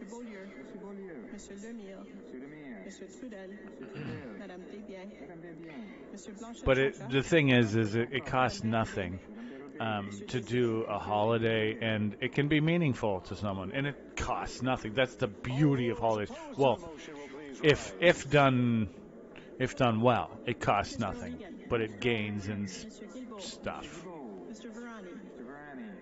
Mr. Varani. Varani has been of late. I think he's been the most heated.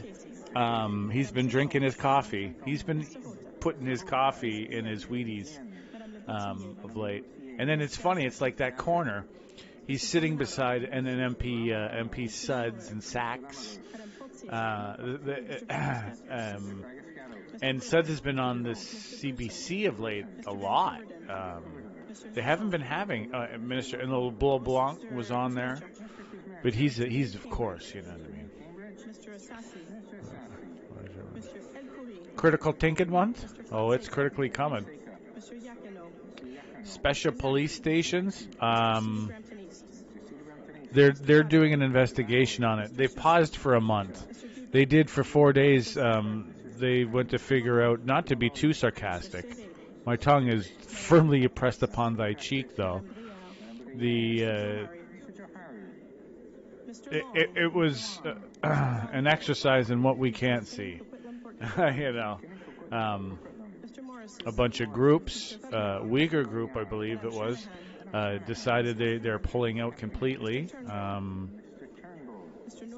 It was expanded upon to include India, which it is actually kind of, you know, to that community in Canada, it actually is a big deal. I think it should have been put into a separate committee at a later date when things are cooler with India, because we don't need to do a committee meeting when we're still not, you know, the last plane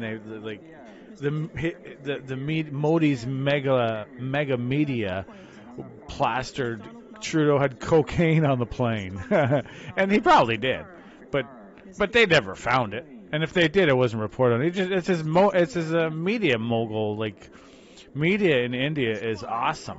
It's huge. It's like coming from all sides, and it's plentiful. They loved that British part, like the media news thingy. And Modi is you know, he has a lot of media, you know. Some he owns, some like it's on the side, you know. You don't get the power in a country that diverse. This is diverse as Europe, right? Under one border. It's the world's largest democracy. It's insane democracy, if you ask me. It's like, how the hell is it working democracy without more shooting? That's really what I think is. It's the modern miracle. If it can hold together, which I think it will. I think the major reason it can hold together is its neighbors are not very friendly. So they're like, you know what?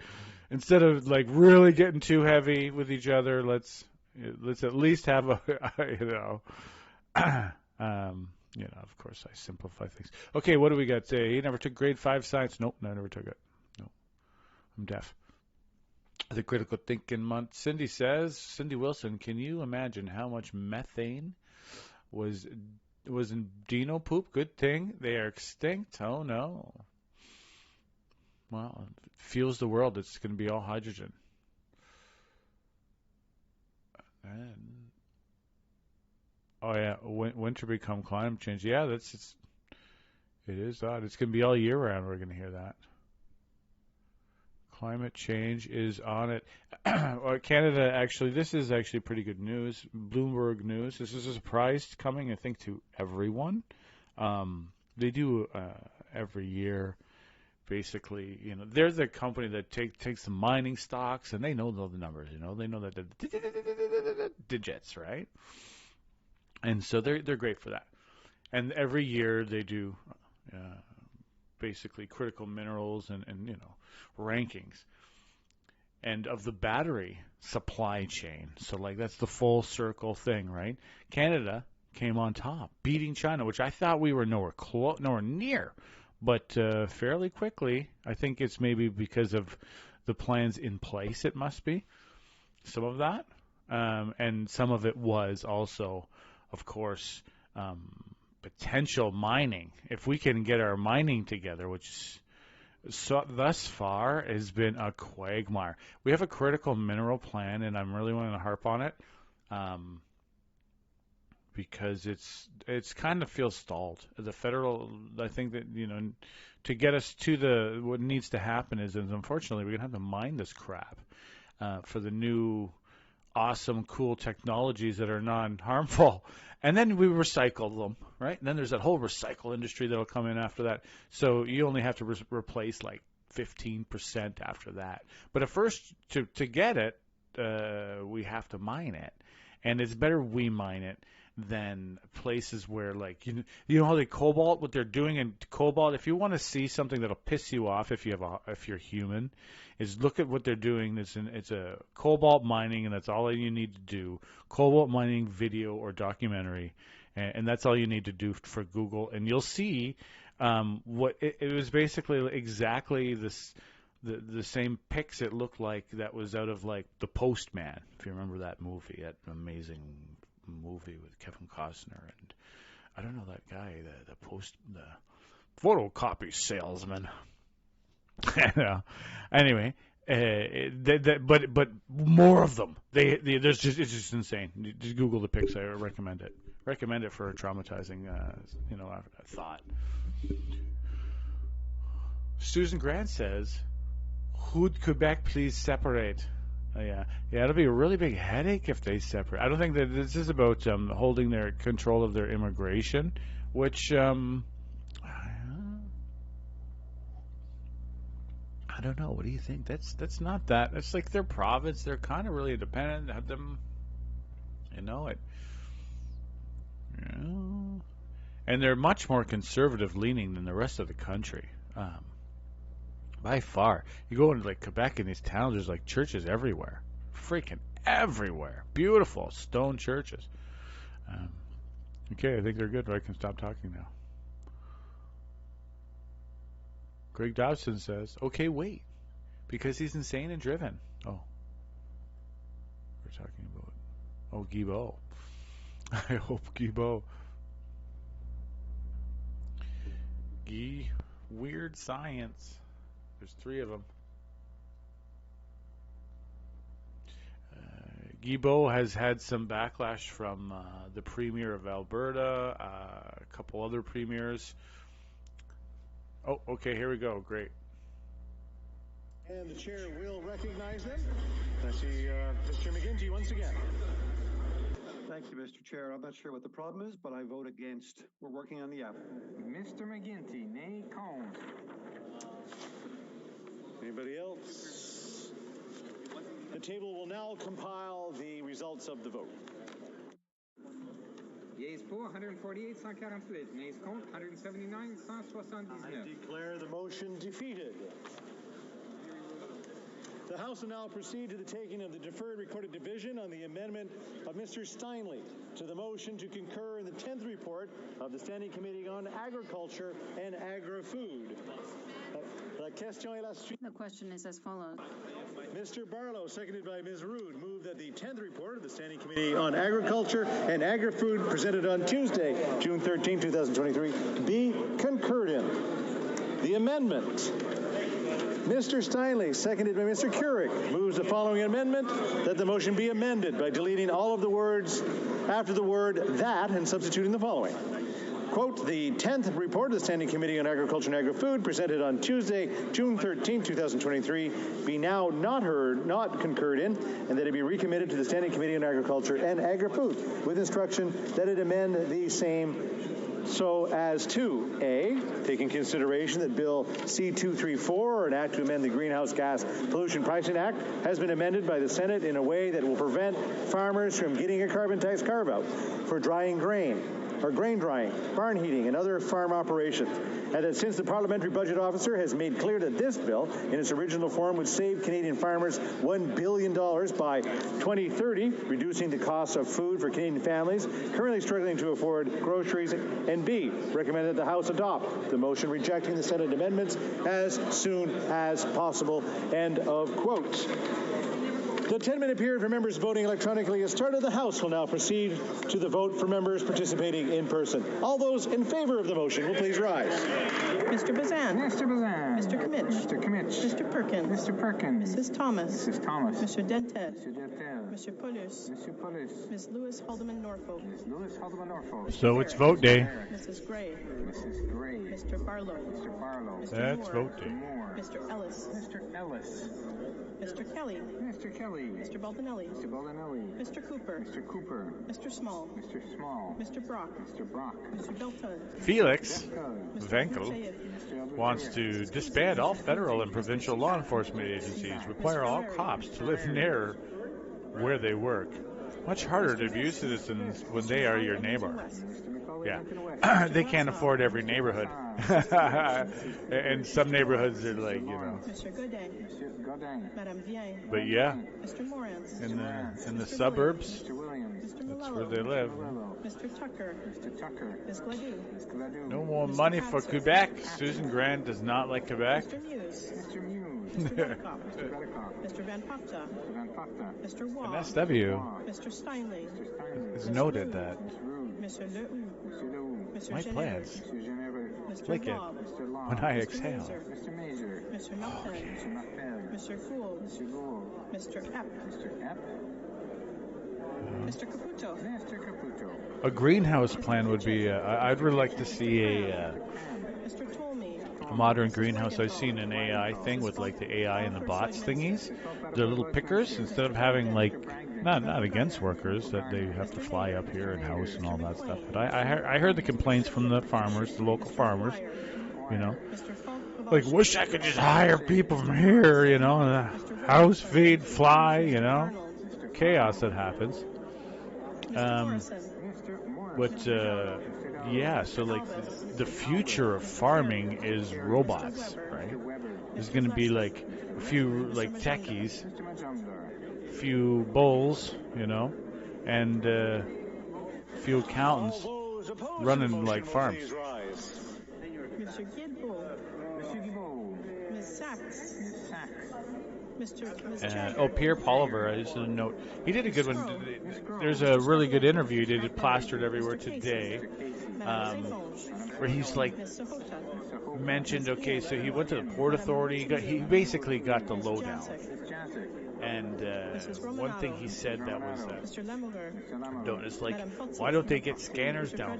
Why don't they get these things down in position?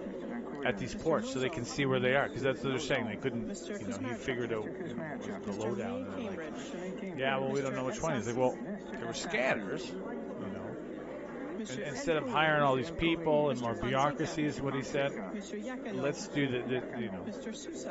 give the tools to the people. And of course, we haven't heard a reply from the Liberals yet. I imagine maybe tonight on the CBC. I don't care. I like the CBC power play, and I think David, I don't know his last name, whatever, the CBC David, does a good job. It's good. It's pretty good. Of course, it's like, there's not hard hitting. It's liberal. It's not liberal. They try to make waves at CBC. But at least on the news. But there's that, and then CTV has one, and then Global has one. There's 3 shows that are pretty good. Power Play, then the CTV one, and the Global one with Mercedes. I don't even care. I just go by the 3. Monsieur Poilievre, Monsieur Trudeau, Madame Desbiens, Monsieur Blanchette-Jonca, Madame Berube, Monsieur Desilets, Mr. Julian, Ms. Kwan, Ms. Collins Victoria. So this is going to pass. Ms. Idlow, Mr. McGregor, Mr. Fakrack, Ms. Cirillo, Mr. Garrison, Madame Hughes, Mr. Canning, Mr. Poilievre, Ms. Matheson. So the news about elections that's talking about definitely, most likely, it's either spring or November. If it is. Before resuming its proceedings. Oh, gee. Yeah, I forgot. 5 minutes. We're right on minute. So this is an opportunity to at least read their names, know the players. We don't hear much about our own parliament because American politics dominates so much of the newsreel. It's pretty interesting, and it is pertinent a lot of times. What's happening, when the giants, the ants must march. It's definitely the big neighbor, and it's going to get crazy. I'm surprised it hasn't yet. Okay, well, it has, I guess, for Trump.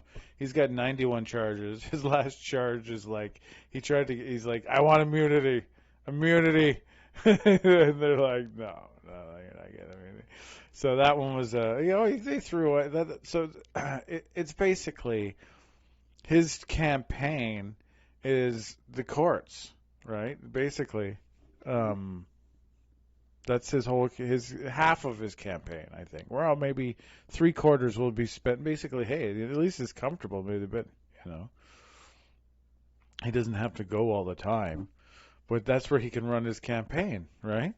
It's almost, it's another Trump genius that everyone's like, everyone smacks himself on the forehead, they're like, oh my God, are you kidding me?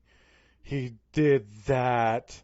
He got us all to follow all these charges he knew he could get off 100,000%, and we all bought it up, and that's how he got elected. It's like he's going to swindle them again. It seems that's that's the play out, right? If he wins. If he loses, well then Biden will he'll do a bike around a bike dance, right? See, he was bad. We saved America. He could say that, and this is 2.5 more minutes of me yammering on. Comments, what else we got up here? Rick last said the Freedom Convoy.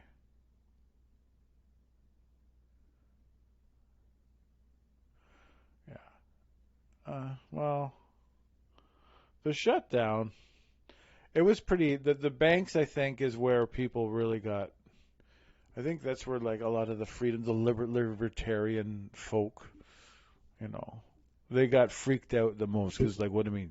You hit my people's banks? I think that's where we got that idea. Hamas.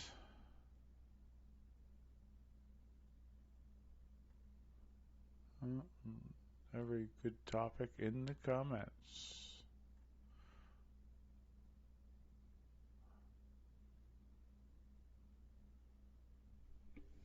All right, one more minute. Taking these people. Wish I had a little video lined up for you. Oh, here, right. Oh, here we go.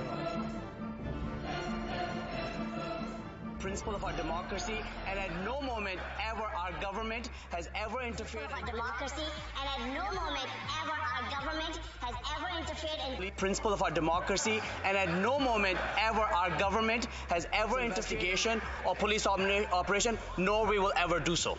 Thank you. The Honourable Leader of the Opposition. And yet a recording from the Commissioner of the RCMP shows that that is exactly what they did.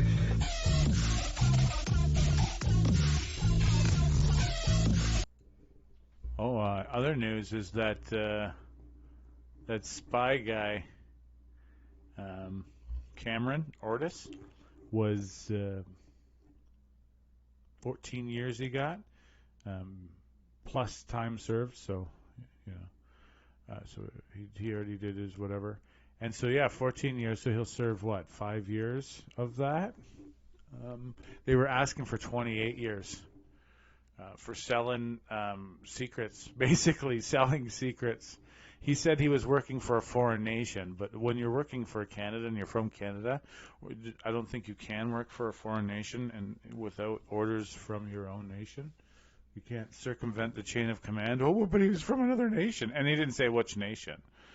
You know, and I was like, I got information from China, and I was working for it could have been, but he couldn't tell us. Right? I don't know. I'm making light of it. Shouldn't, but it's definitely, so 14 years. He'll be out in 4.5, probably, third ascendants. So in 4.5 years, and you know, I don't think he's going to work for the RCMP anymore. He'll probably, you know, work international. Okay, here we go. Great.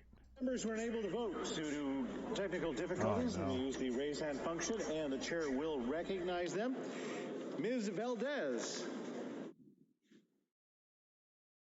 Mr. Speaker, I vote contre.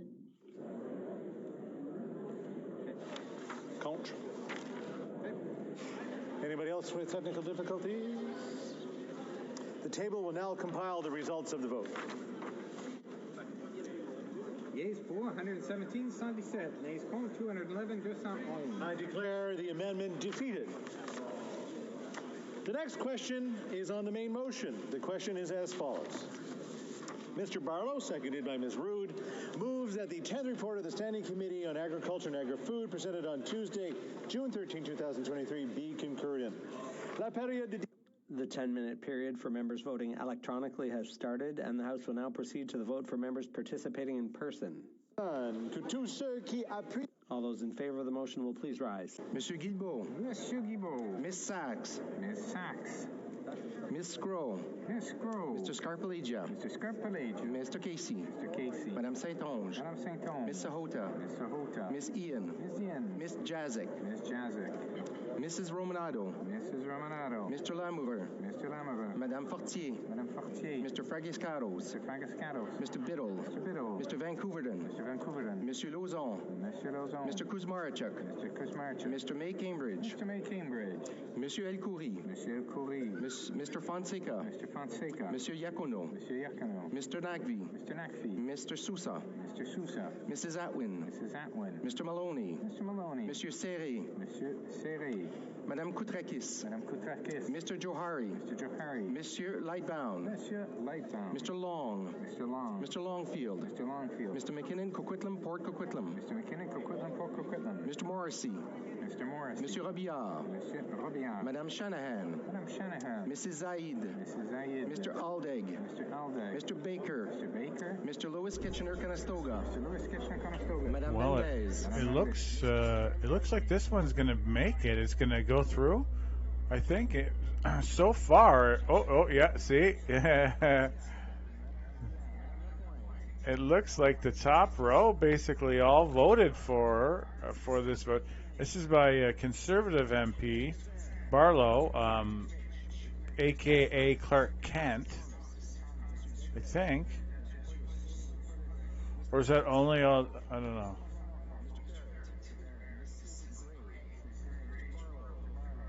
There's that guy. There, he's sitting down right there.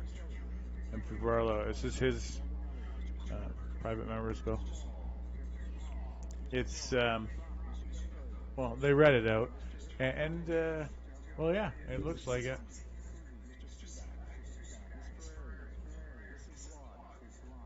So it's gonna go.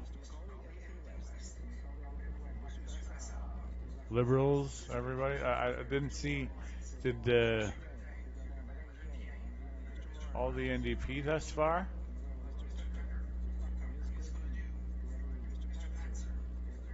All right. Okay.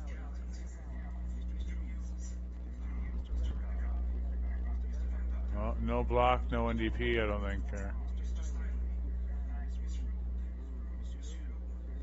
So some Liberals.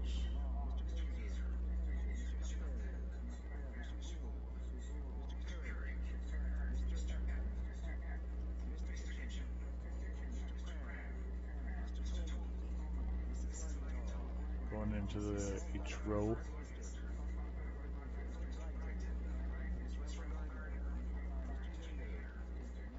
Turn up the volume. See these names while we go.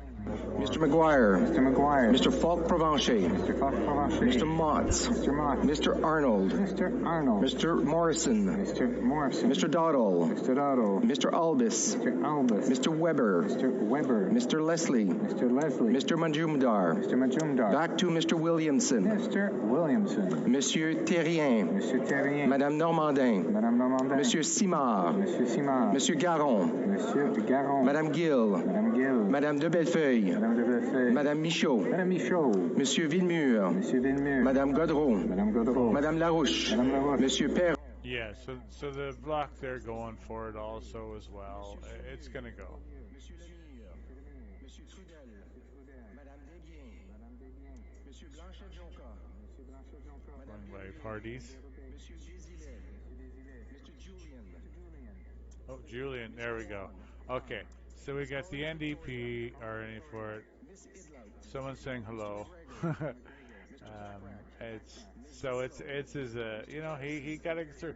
It's a hard thing to get a private member's bill, especially when you're not in power. To get it's like a big deal to someone when they're like done, all said and done. For someone who's been an MP for 8 years, they're like, you know what? When they're like, look, I got a bill through. There's a bill.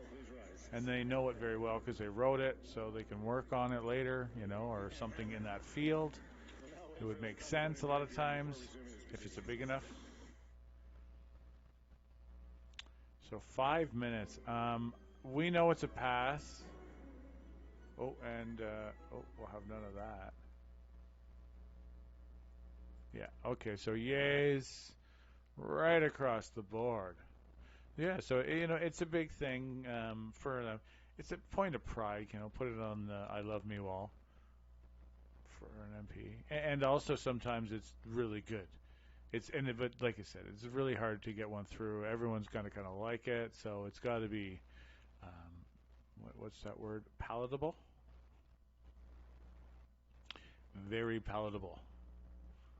You know, if a lot of times they you know, especially if they're like have a kind of or shadow minister or something like that kind of portfolio, they use it to like throw an attack, launch an attack at the government, right? They use it. No chance is it going to fly through, but every way through they're getting mud on their heels and up to their up to the shins and slopping around, that knowing it won't pass. Trudeau passed the carbon tax. Guilbeault will resign. Yeah, he said he'll resign if there's any more pause in the carbon tax. He just said that enough can't come. And you're right. And that's Terry Greer is an obvious conservative voter. A conservative voter pays attention to politics, and you can't usually get much by them. It's like hard to beat them in a debate. That's why a conservative politician usually knows their P's and Q's. They know their points very well. Their points and corners, they know them. Those edges and vertices. Because they're, I don't want to call them fans, but like their supporters, that's right, are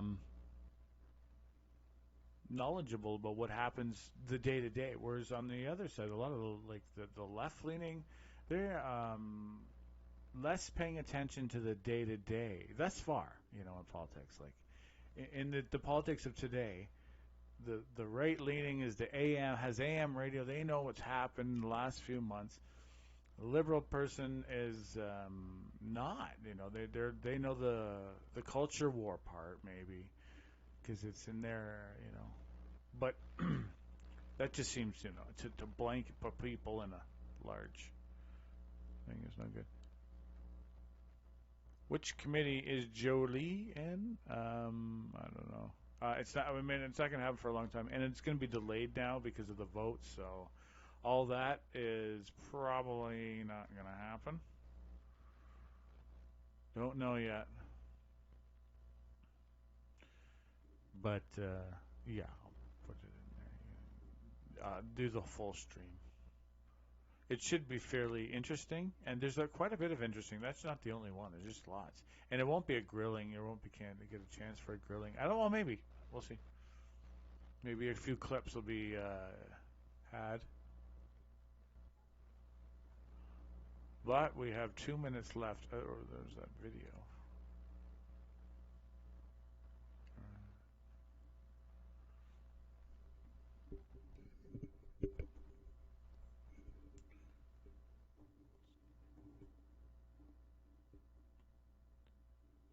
It's the vote. That's it's what. Oh no, we got those. Those were nays. Sorry. There's quite a few nays coming.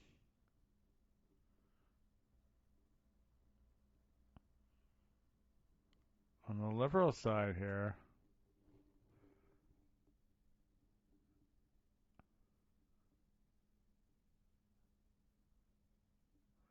but there are some liberals that supported it. Verada. Unless she hit the wrong button. Damn, I hit the wrong button. Wouldn't that be awful? It's like the one vote. One by one vote, and you press the wrong button. And it's all recorded on which way they voted at the end through the hand survey. It would be score one on your own net. I did the wrong. I imagine they can. There's some way that they can,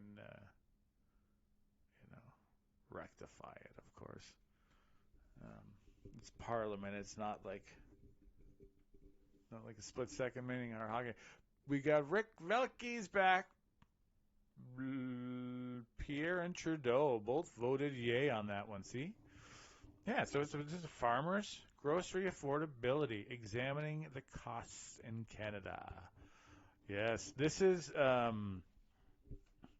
food is, I think what we need to do in Canada is instead of, we're based a lot of times right now, a lot of our companies are based on a consumer market, on our market. I think we need to change that because we got these stupid, crazy amounts of free trade deals, and we need to change that and have Canada a mostly food export market and do what it takes to get that. And by doing that, it'll make our food way cheaper because we'll be mass producing and for shipping because we have the land, And we have a lot of the technology. AI is going to change things. All right, let's stop. You don't have to hear me anymore. And the chair will recognize them. Somebody there, somebody in the chamber. The table will now compile the results of the vote. Yeas pour 328, 328. Nays contre, 0, aucun. I declare the motion carried. The House will now proceed to the taking of the deferred recorded division on motion number M75 under private member's business in the name of Mr. Fonseca. The question is as follows. Economy, politics, and culture, and the importance of educating Canadians of all ages about the core values that Polish Canadians have imparted to the strength and diversity of Canada. Pierogi Day! The government should reflect upon Polish heritage for future generations and designate May 3rd of every year as Polish Constitution Day and the month of May every year as Polish Heritage Month. The 10-minute period for members voting electronically has started, and the House will now proceed to the vote. We will start with the sponsor of the item, Mr. Fonseca. Mr. Fonseca. We will now proceed to members participating in person. All those at my right in favor of the motion will please rise in the sixth row. Madame Mendez. Madame Mendez. We have Polish History Month coming up. Okay, well, I'm going to do a little research. Polish food. Okay, what's traditional Polish food here? Here we got pierogi. Of course, right? Bigos. Flaki. Zurich. Flaki. Okay. Pierogis. We all know pierogis. Pierogis are like I just heard a report today that in the next few years, Poland will have the most tanks of any European nation, and by a lot. They bought a bunch from Korea, south, of course, and they're making a bunch of their own tanks, light tank model, or light firing model, probably heavy armor, new heavy armor systems, modern armor. But South Korea is doing their first order, and I don't quote me on it, but I think it's 300 from South Korea, and then they're going to make 800. And so that's quite a bit, Poland from, more than Germany, more than France, more than the UK has for tanks. Of course, they, I think, are very highly concerned with rockets literally hitting their border less frequently now since they've been repelled to, But